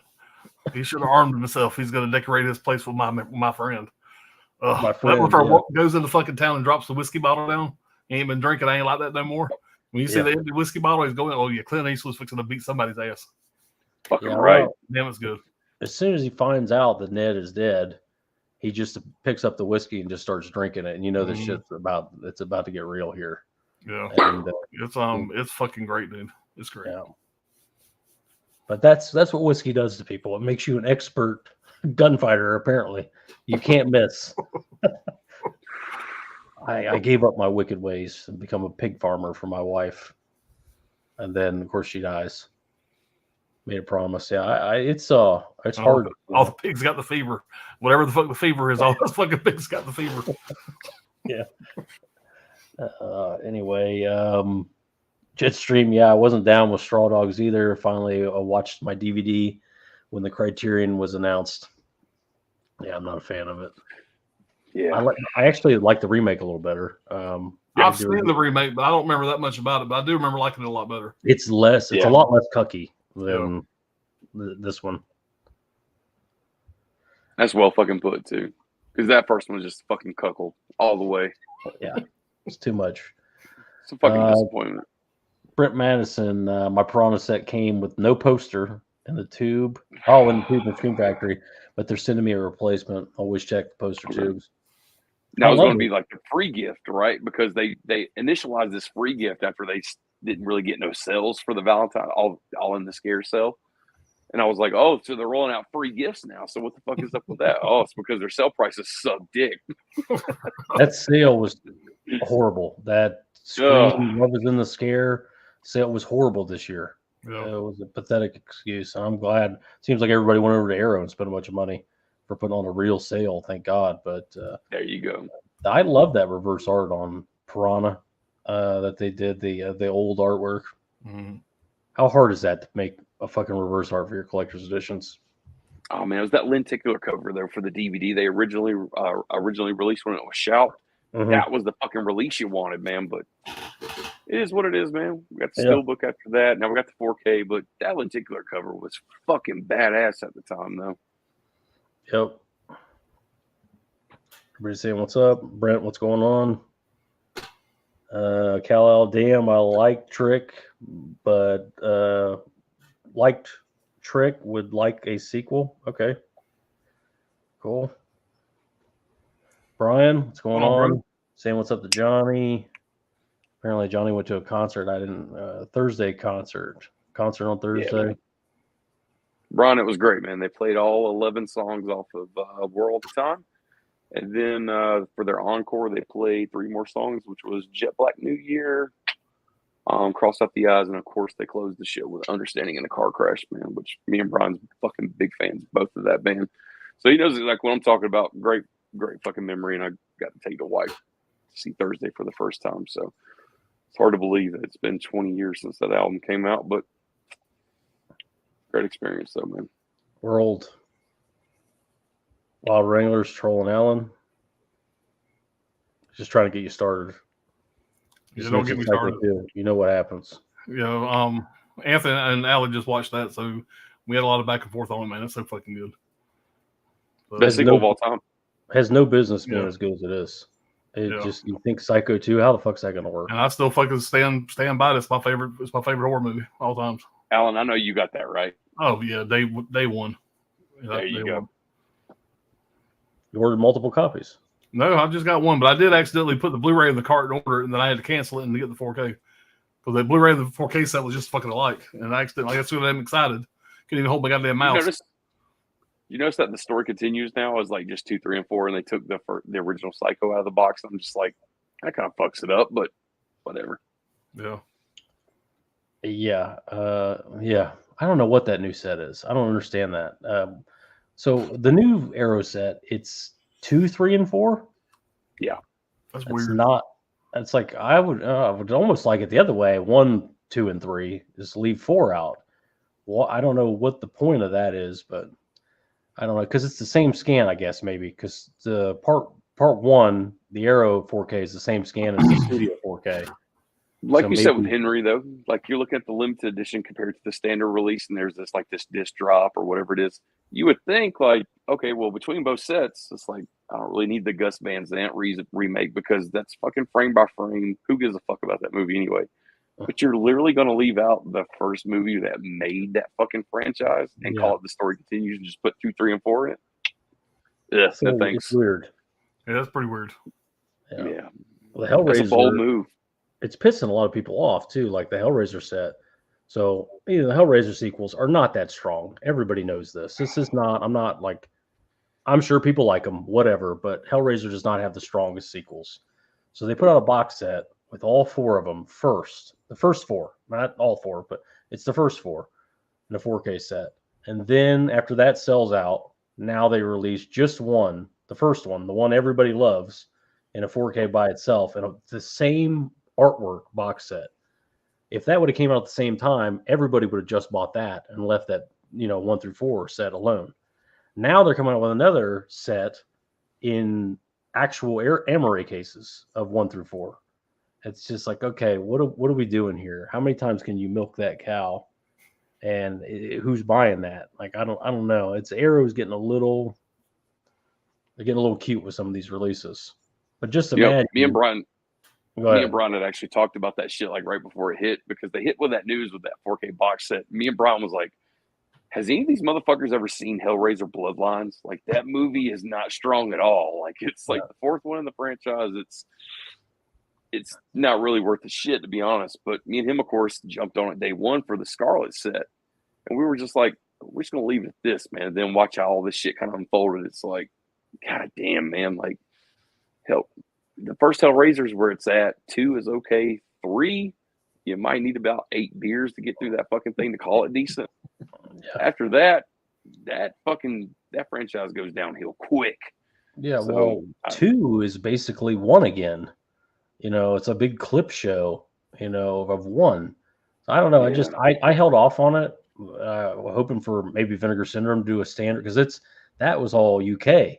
That Scarlet set was a UK, or the 4K 1 through 4, whatever that set was called, was a UK release. So I was like, well, somebody may be working on a US 4K. So Arrow's doing that in the UK against, I don't know. I think the smart move is to just wait that out and see what's next. Of course, Alan waited. Nah, I'm sitting right back there on the floor. But man, it's fair. Even part 2, like, to really enjoy that movie, you have to be under some kind of substance to really kind of enjoy that fucking movie, man. It's Doug Bradley. I'll be biased, man. I don't give a fuck about that dude. He talks too much about himself. If you watch In Search of Darkness, I literally fucking fast forward his scenes because I'm fucking sick of that dude. I've never liked him to begin with. He's brought In Search of Darkness so we could hear what he has to think about other movies. And all he talks about is himself and how great he was. Yeah. And blah, blah, blah. Like, Barker. We want to hear what Pinhead thinks about Child's Play, or, whatever. That was why he was brought in. He's just like, all I know is Hellraiser. I'm the best. Oh man, the Joe Bob fucking special, man. The night that they showed Hellraiser 2, it was fucking god awful, man. Like, it was the only Joe Bob episode where I was just like, I'll watch the movie, but I'll fucking mute the segments because it was just that bad. I was like, fuck that. Yeah, he loves himself a lot. Yeah. Mm-hmm. Before you low down Hidalgo, Viggo Mortensen probably does not show his dick in that one. Probably. I haven't seen it. So Brian says, I got the Hellraiser Tetralogy 4K set in yesterday's standard simple version. Looks just like the Slip Empire Screams one. Okay, so it looks like the Empire Screams set, the smaller one. Okay, so it's not it's not full Arrow Amarays. It's the little ones, slim. Yeah. Wild Wrangler, yeah, appreciate it. Caveman, I passed on the Carlito's Way because I already have a 4K Steelbook. Don't even know if there's any difference in the movie transfers. I don't know either. I'll let you know, man, as soon as I crack that booklet open and actually read how they got their transfer. Alan, you want to take this one? No, I'm going to watch it, but I'm expecting it to be a pure fucking shit show. Why the hell they're making a fucking musical after they made that fucking masterpiece? Now they're gonna make a fucking musical. Come on, man, what the fuck? Yeah, I've already said enough about it. I know what I think about it. It's gonna be terrible. I think it's gonna be a piece of shit. I think it's the fucking thing. They should have got that Joker and put it in the Batman movie. Is what they should have done. Yeah, been a great fucking tie-in. Same thing is, you know how this is. They sign options for multi deals. He's never going to do that. Hairlip is never going to sign a 10-year option to play the Joker. I can't believe he came back for a part 2 to do this. You know how weird he is. There's no way he could do. Even if he wanted to do it, could he do it? He goes on these drug binges and all this shit. Like, I don't know. There's just no way they were going to they were going to use him over and over again like that, even if he wanted to do it. I don't know, but who knows? Maybe there's hope for a future Ben Affleck movie now that he's now out of rehab. Maybe they have him as the Joker and the Ben Affleck standalone. Shit, what was Affleck in rehab for? He went into rehab for alcoholism. That's why they did the patented Batman movie. They were going to shoot. They had a 3-picture deal with Ben Affleck to do 3 standalone Batman movies. Goddamn, didn't he just get back together with J-Lo? Well, this was like obviously years ago now. I think he was with some other broad at the time, and he went into alcohol rehab, and they, scrapped the whole deal. Obviously, those are expensive movies, $200-300 million movies, and they didn't want to get too in. Would have a pussy problem and not a beer problem. He's probably got that too. Yeah, probably. Sydney, what's the absolute worst mystery thriller movie that you had ever seen? The worst mystery thriller movie I've ever seen. The card player, Dario Argento's Card Player. Alan's like lining up all the Argento movies. He's like, fuck that bird with crystal plumage. Yeah, I don't hate Girl with Crystal Plumage or Cat of Nine Tails. I just don't care for them. I don't think they're bad movies. That's just not my deal. Yeah, the pace is fucking really very slow, and I like slow movies, but I mean, I don't know. I just didn't really care for those. and who the fuck wants a goddamn superhero movie to be a fucking musical? I mean, what the fuck, man? That's a goddamn Joker movie. I'm gonna go back. Have you ever watched a Batman Joker movie? I wish this motherfucker start singing. I bet that mother's got a good voice. I mean, 1989 Batman had kind of a musical number in it with the Prince song. Yeah, man, that Prince music didn't fucking stand the test of time neither. No. I'm sorry. Me and my son watched that the other day, and that movie really doesn't hold up that fucking well. Jack Nicholson's still great. Oh, Of course. are you trying to lose subscribers? How dare you? Overall, I mean, I love Michael Keaton. I still love the movie Nostalgia, but the movie itself is real fucking cheesy. You go back and watch it now. It really is. It should have been Lithgow, goddammit. I mean, Jack's still great. Keaton's still great. I still love the movie because I loved it back then, Nostalgia.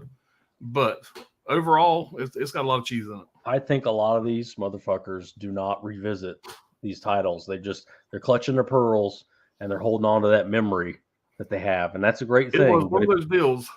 My son was over trying to find something to watch. I was on my Vudu, ran across the original Batman. He said he'd never seen it. I said, like, what? You never seen the original Batman? What the fuck? I couldn't wait to turn it on.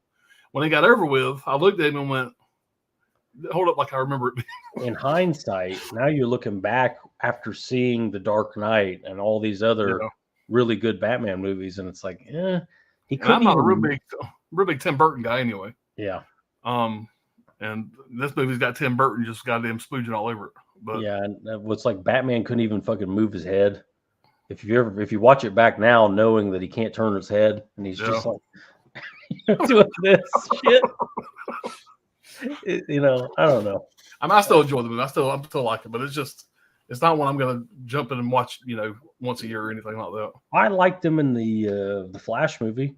They brought him back in the Flash movie. I thought that was nice, interesting thing they did. And fucking Lady Gaga, fuck her. Goddamn, she plays the halftime show. Falcons are winning 28-3. She comes out and fucking sings, and they get their ass beat the second half. Now she's gonna fuck up my Joker movie. So fuck her. So you tell me, I'll move on to the next one. You're ready. I'm done. Go ahead. Sean, the Nazis only had one gun because it was the end of the war and supplies were low. Yeah. We'll go with that. Yeah. Cal, biggest transfer this year. Mine, Dr. Giggles, and Enter the Dragon Force. So last year, you mean? 2023? Gonna have to be something for Second Sight. I mean, I don't know.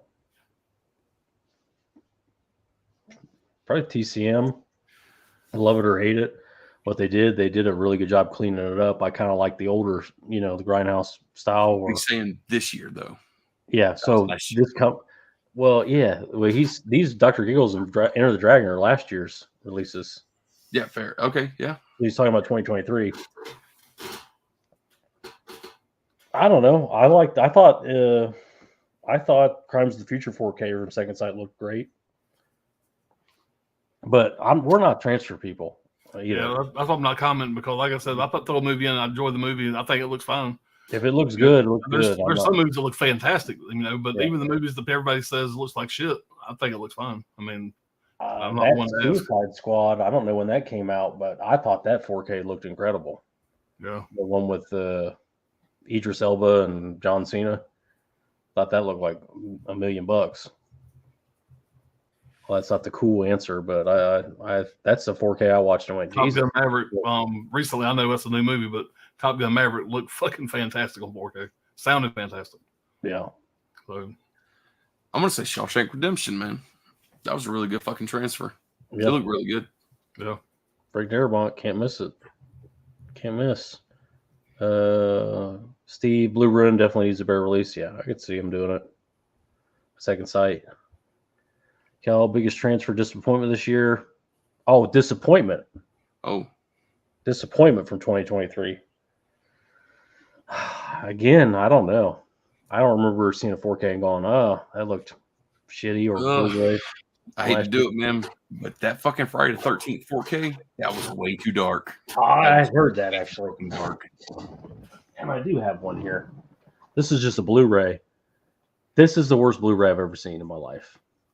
The Miami Vice that came out last year. This looks like dog shit. Damn. I'm gonna go with probably Point Break. The reason why I say Point Break is because I love that fucking movie, and I was expecting the 4K because that movie should have looked fucking fantastic on 4K. When I watched it, nothing really stood out as being that much improved, and the sound was terrible. The sound was just absolutely terrible on it. So, not that that was fucked up or anything, it just didn't blow me away.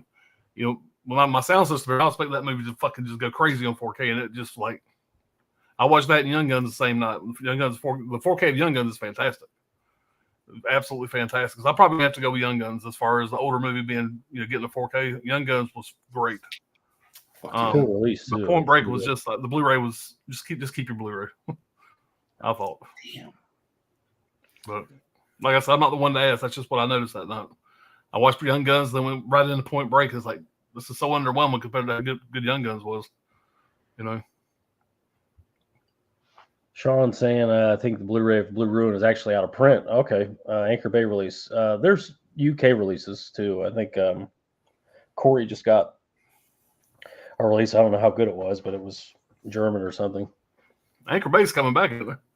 Yeah, I heard somebody sent me a clip of Dead Pit talking about that Anchor Bay's coming back, and they're very excited about it.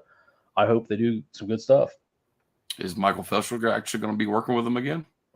I don't know about that. I don't saw the clip. I don't think they mentioned Felcher, but somebody from the original Anchor Bay is involved in it. I don't remember who it was, but I don't think it was Felcher. He's somebody from the original Anchor Bay is bringing it back, but they don't really have the rights because I guess they're changing the logo too. So it's not exactly Anchor Bay, but it's something like that. Anchor Bay is now owned by Starz, right? Yeah, something like I don't think they have the full rights to do whatever they want with it. Jetstream, I could see Cold in July getting a fatter release at some point. Yeah, you can get that on Hamilton Book cheap. That's a good movie.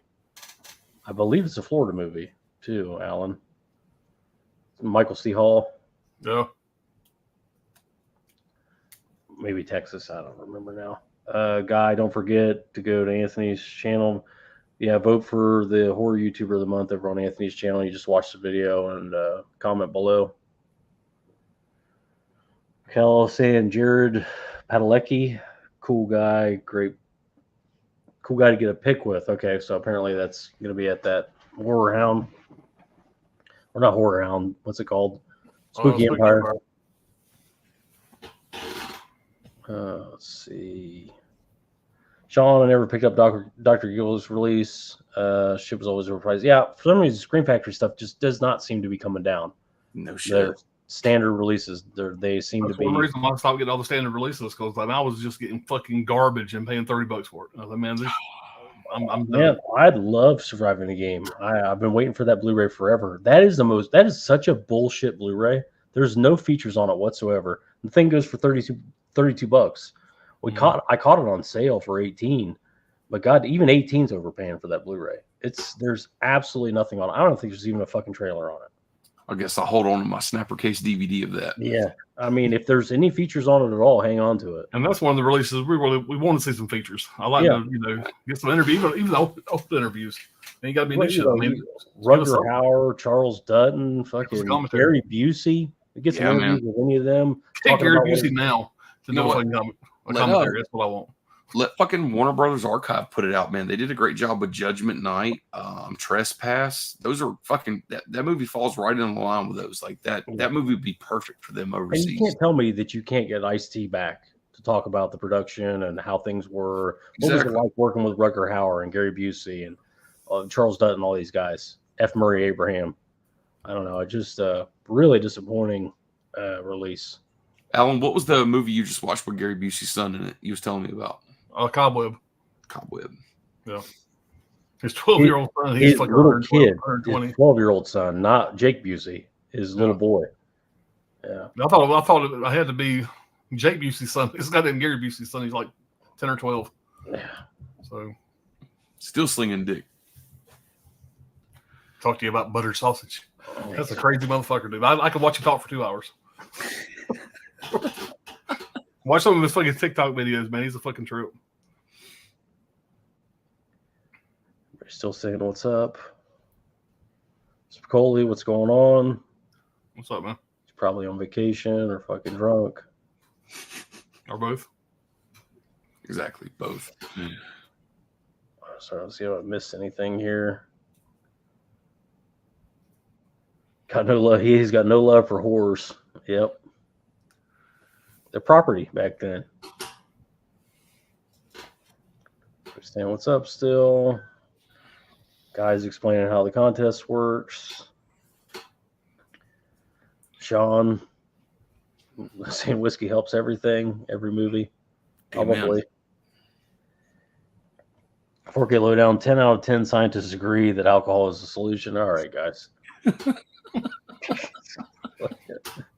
turned into a meeting. And Corey, you wouldn't believe how funny and clever I get with whiskey. Oh my God. I can only imagine Corey. I bet Corey's like a sadist when he's drunk. He just turns into a whole different person. Fighting and crazy. Like that'd be funny. It's like Mr. Rogers drinking. 4K Lowdown. It's almost as funny and clever I seem. It's almost as, I don't know. I see him when I drink tequila. Bunch of drunks. Chris C, big fan of Psycho 2. It's a winner, man. I said, I think it's great, obviously, but it's one of those things where it's like, what were you expecting when that movie came out? Like, were you really like you probably had your expectations had to be in the toilet, and then you go see it and you're like, this is great. And no shit, man. Thank God for Tom Holland actually being that guy to be like, I'm gonna write the script for like one of the best fucking movies of all time. I'm gonna try to follow it up. Thank God he stepped up to the plate, man. I mean, they got Anthony Perkins back, whatever. Which right there, that's your ace in the hole. He was made to play that fucking character. So right there, you got you a movie. You know, just they got a great script, great people working with it. Man, yeah, it was a fucking home run. It's just too bad our lead couldn't get along with the female. She's a dirty gutter fucking mud whore. I mean, you know, you can't get chicken salad out of chicken shit. So, God damn, that's just my opinion. I'm sure she's a sweetheart. I thought he was originally like, I was like, I'm not even talking about Clint Eastwood's ex-wife. Like, what the fuck is he talking about? I wouldn't piss on her guns if her teeth are on fire. Just to give you an idea. But, oh shit! But that's just my opinion. She's a nice girl. She fucking got pissed off because why? She's never seen the original Psycho, and she didn't understand why everybody wanted to interview Anthony Perkins and nobody wanted to interview her. Yeah. I mean, she retired early from acting, Alan. There's a reason. There's a reason. Wouldn't fucking let her do nothing else. I don't know how you going to argue with Anthony Perkins on the set of Psycho. You don't have a movie without him. You are definitely getting fired before Anthony Perkins. Yeah. The director's 100%. getting fired before Anthony Perkins. That's just funny. All right. Or move on here. Even in the shower scene, I mean, like, let's be honest, like, her ass wasn't even that great. You know what I mean? So, like, I've seen that movie 100 times. It makes me mad every time it's brought up. Why couldn't they get anyone else to play her? Yeah. I don't know. I like the stuff with him. Like, it's a great story, him getting out early from prison because he was, rehabilitated, and he's, a good guy. He's trying to be, he's trying to avoid he has to go back to the hotel. He has nothing else. And the hotel is actually worthless. Who would buy it? It's off the interstate, and so he's basically stuck with this business. He has to try and run it. So he tries to paint it yellow, and he tries to change things, and everybody keeps trying to tell hand me a him better shot in a fucking movie. The very fucking end, you got the dark sky, you see the house, and you see that motherfucker standing on the steps. Yeah. Goddamn. It's just one of the best fucking shots of any movie ever. Yeah. Oh yeah, it's killer, and it's great. Everybody keeps trying to hand him a butcher knife. Like, here, cut this, do this, and it's just like, and the stabbing, he's getting his hands cut up, and I don't know, it's just somehow it works.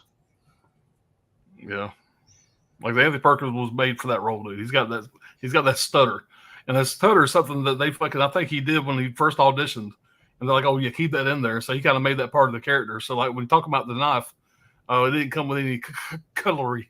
He does that little stutter or whatever. And you would think it wouldn't even work, but he makes it work. Fucking perfect. Yeah. Yeah. I think he actually directed part 3, which I like 3 too. Yeah, I like 3 a lot too. When the fucking cops digging in the fucking ice, whatever, the bloody ice. Yeah. You see Anthony Perkins' face, he just kind of like, you can see his cheese and crack right in the same location anymore. You'll get to those comments in a minute, but Cal and Chris right there, man, they're fucking hitting the nail right on the head with that shit. Those dudes knows what's up. Sean, it is one of the best for 83 for me, Chris. Psycho 2, one of the best of the year, I guess, from that year. Saying what's up. Chris C, Conversations with a Serial Killer. Any of you guys seen that? I love it. But it is way brutal. Is that the Iceman tapes, or I don't know what that is. Conversation with a Serial Killer. I'm not familiar with that. Saying what's up. Jeff, they milked the Hellraiser cow 3 times. 3 times. So why not? Somebody can buy it. I mean, is there going to be a next? Because there's 8, right? I believe there's 8 Hellraisers and the female remake. We got the Judgment. I mean, do you think Arrow will do a box set of the remaining 4 and 4K? I don't know, man. I mean, they did a box set with that included fucking Children of the Corn 2 and 3. So I mean, anything's possible. So people would buy it to complete the set if the artwork, was congruent. Yeah, it'll sell. Yeah, just print low numbers. It'll sell. Steve, Tom Holland's script and Anthony Hopkins' performance made Psycho 2. Anthony Perkins' performance made Psycho 2 what it was. Yeah, absolutely. And it was I believe it was Richard Franklin that directed Psycho 2. Mm-hmm.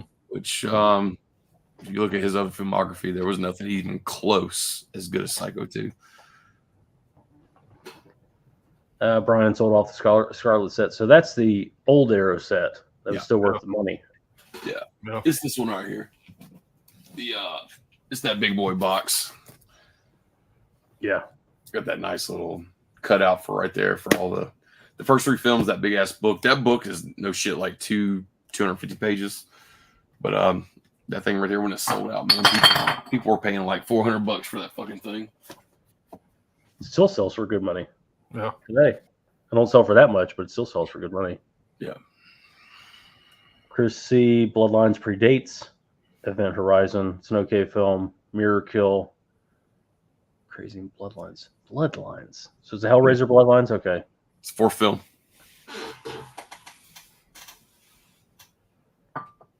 Cal saying 3 is fine, Johnny. Okay. Steve saying he's telling him how to go vote. Rob, what's going on, Rob? Saying what's up to Johnny. Ah, man. It was the very first dude back like shit at this point, like 4 years ago, was to like win a contest on my channel. I'm trying to think what the fuck that movie even was. I don't even remember what it was. I sent him some shit though, and he actually sent me a card right behind it, which I was like, that was fucking super sweet. But Yeah, yeah, man, fucking Rob Romano. Rob. Chris C, have the Quartet of Terror set. Okay, that's what it's called, the new one. Chris C, big fan of Against All Odds. My Last Hamilton Order. Cool. Yeah, we won't go there. We're going to look at 20 minutes later. Back around to it again. Thinking about it just fucks with me, dude. So I'm gonna go see it. I'm gonna go see it just see what it's all about. But I'm sure I'm gonna hate it. Chris C, have the card player with the slip. Cat o' nine tails. Yeah. I heard the card player was pretty bad, wasn't it? Card player's horrible. It's got killer fucking artwork on it. Yeah, it Artwork looks makes me like, great. oh, I gotta get this. There's a reason why, yeah. Yeah. Keno had it on sale for like $6, and Brad was like, "If you spend $6 on that, I will never talk to you again." I was like, "All right, we'll buy it then." Jesus. Watch it on Tubi. It is horrible. It's big on like mobile chat rooms on phones back when that was not a thing. Like it was in its infancy, and it's big on that technology. It is so fucking bad. It's horrible. Unwatchable. But hey, somebody may love it. Somebody who lived under power lines as a kid. Cal 89 and Returns still classic to me. Dark Knight was the best made, but Returns is still okay. Returns I like a lot better than the 1989 one with Danny DeVito. That one, the Christmas one. Yeah. Yeah, Brian's saying it here. Yeah, Batman Returns is better. Yeah, I think so. It's the better of the two for sure. That's Tony's favorite Batman with the Catwoman. Yeah. He must have said Michelle Pfeiffer 20 times on that superhero stream as Catwoman. Chris C, actors getting paid way too much. We need a cap on that. Yeah. I mean, did it ever come out what what's his name? Robert Downey Jr. made for those last Avengers movies? I mean, I'm sure it was a blank check, whatever fuck you want. $100 million. Oh, damn. You know, Tom Cruise for Top Gun Maverick made over $100 million, $150 million. And they're making another one. Yeah. So Damn. Tom Cruise is worth it. You got to think, half that probably went to the Scientology people. Yeah.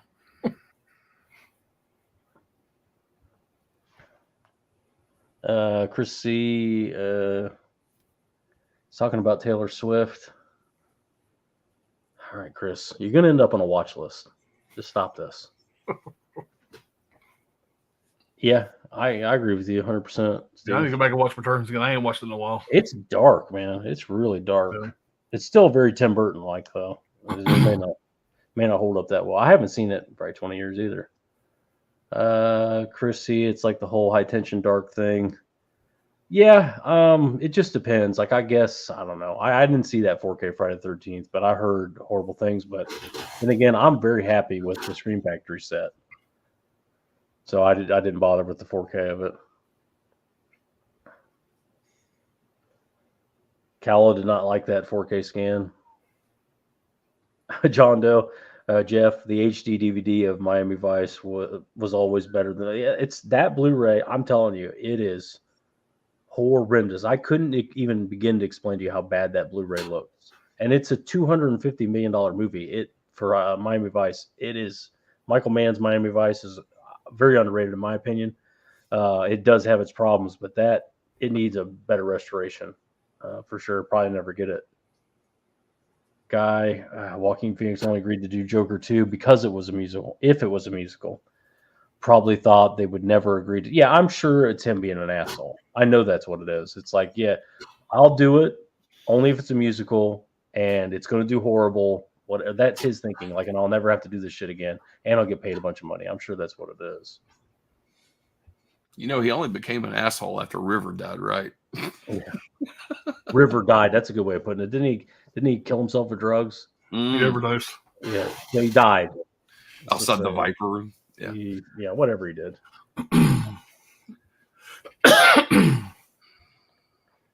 Chris C had no issue with it. Cal added to it for me. Yeah, well, I get it. Corey, yeah, my Blue Ruin is UK Blu-ray. I thought it looked fine. Yeah, cool. I bet somebody. I mean, like I said, hopefully Second Sight does it. Kal-El, Sean, I love that movie. You're right. The transfer was not good for that price. Oh, Jetstream. Unfortunately, Hamilton book does not ship to Canada. That sucks, man. Thrift Books does ship here, but descriptions are so fucking vague. Have no idea what you're getting. Complete, incomplete, torn. Who knows? Yeah. See, Hamilton book. It's always going to be new, but slip, no slip. You're not gonna know specifically. But they are getting better about that, showing exactly what the release is, and I'm glad they're getting more titles in. We're saying what's up. Take it easy, Jetstream. Yeah, calm the hell down, Chris.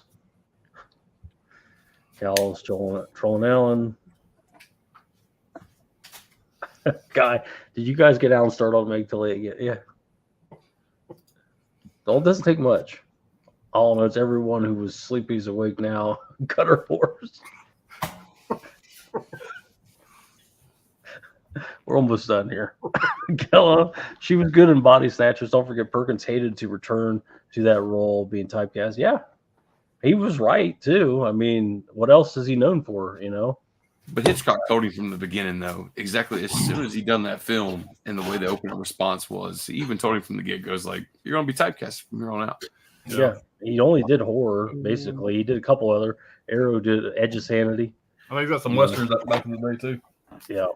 But he also directed, so, I mean, the name did help. I mean, being known for something is a good thing. You want to talk about rivals, Joan Crawford and Petty Davis literally hated each other. All right. Going over at Tim Talkie's channel. This old lady knowledge. Kal-El, I think Psycho 4 is around. I do too. I like Psycho 4. I hate it's the weakest of the franchise, but I still enjoy it. Yeah. I mean, the concept that he's calling into a radio station and the way it's playing out in front of a psychologist and all that shit, like, you can't help but just go, God damn, imagine if this really happened in real life. Wouldn't that be fucked up to be listening to this? Well, serial killers have called into radio stations before. And the whole thing's about matricide. And it's like, who the fuck wouldn't be like, oh my God, like this guy actually killed his mom? The whole time he's saying he's going to kill his wife or something, and they're trying to talk him out of it, but he's really trying to lure her there. But you don't find that out to the end, though, because then you find out that she got pregnant. It's her fault. You know what I mean? Yeah. It's like, you didn't come in her? Like, what the fuck happened? Chrissy, yeah, it's more of a slasher. Oh, okay, so it's a movie. Okay, I'll have to check that out. Yeah, I mean, you definitely got my interest peaked on that shit. I wrote it down. I got like 10 fucking recommendations wrote down here. Henry's pretty rough. Yeah, it's more extreme than that. That's something. But that's a movie that you can always just appreciate the fucking grittiness of, because not many films is going to go that way. Henry is like it's an experience more than a movie. I mean, I don't know. Like I don't know why I like it so much. I don't know why I think it holds up so well. But so if it's anything like that, I like it. I wrote down 5 Minutes of Heaven, The Informer, The Night Whisperer, Blood and Black Lace, Two Witches, The Dead Girl, and Conversation with the Serial Killer. That's what I got. Alan, that's my bad. I was a couple beers in, and I said like The Night Whisperer. It's The Night Listener. I'd have been searching my ass off trying to find out. My bad, man. We're almost done here. Jetstream, Arrow will probably do Miami Vice. I could probably see Kino doing it on the cheap, but I don't know. It's just not a very popular movie. It has its problems. Don't get me wrong. There's way too much like romance in this. There's like a bunch of dates and there's like 15, shower scenes. It's just a weird thing, but I still like it. And Jamie Foxx, I hate. I think he's trash, but I would like to see a real scan of this. Guy saying RDJ got points for the last two Avengers movies. So, okay. Yeah, so he made a truckload. That's what happened with Tom Cruise. he got whatever 50 million and then points, and it ended up being like 150 million by the time the movie, because Maverick did so well. I mean, everybody saw it multiple times. Yeah, Jeff's got a good point here. Hamilton's book is such a good deal. It doesn't matter. I agree with you 1,000%. That's one of my favorite. It's probably my favorite site to order from, just because how cheap everything is, how prompt it comes, and I know if there's an issue, it's one email and they'll send you another one. It's not, it's not that's my thing with it. Yeah. Anyway, yeah. Cool. Robert Downey Jr. made $435 million roughly for all the Marvel shit he did. Yeah. 435 million. Ends are meeting like a motherfucker. Yeah. So, And I'm sure a lot of that, big chunk of that was when they killed him. Like, if you're gonna kill me, you gotta pay up, because I'm done. I can't make any more money off this. God, just imagine if he was doing coke like he was back in the day. Imagine how much money he could have fucking bought with. Oh my God. He could have had like fucking Peruvian flake on, like just a butler bringing that shit to him constantly. Chris C. It's on Tubi. Okay, definitely, I'll check that out. like everything's on Tubi. Fuck. Everything. Such a great channel. Yeah, Jetstream, you're right. It got Black Hat. That's why I bet on it. Yeah, Black Hat is also panned. So if they did Black Hat, or Miami Vice would probably sell if they did good artwork for it. It's just, I know people do not like that movie, and I haven't seen Blackout. Yeah. The lead though in that movie makes me not even want to fucking watch it, man. It's just I can't take that dude. Chris Hemsworth. Yeah, I can't do it. Hemsworth, whatever. Just can't do it. Steve, yeah. Chris C. Megan Missing is a great found footage movie, but yeah, that's a horrific film, horrific movie. I gotta get that second sight release of that. Megan is Missing, or are you thinking of Megan is Missing? Is not a second sight. I'm thinking of May. My bad. May, yeah. Cal, is Deadly Games any good? Got a VS, but that's one that intrigues me. I like that. One's got another fucking dirt word in it. Fucking Clint Eastwood's whore. No, this is Deadly Games Dial Code Santa. Is that right? Is that what he's talking about? Or is there another? Is there a new one? The original movie to Knock Knock, the Keanu Reeves movie that came out last year. That's got a similar title too. I don't know the name of it, but all Oates is saying is just the Christmas movie is good. That's Dial Code, Deadly Games Dial Code Santa. I know Johnny loves that movie. But I think there's another Deadly Games that just came out from Vinegar Syndrome. That's a slasher that I don't know. I haven't seen. That's Fatal Games. I'm thinking of. Yeah, Fatal Games is what I'm thinking. Deadly Games Dial Code Santa is a good one. It's it's like a horror Home Alone movie. Yeah, French Christmas horror movie.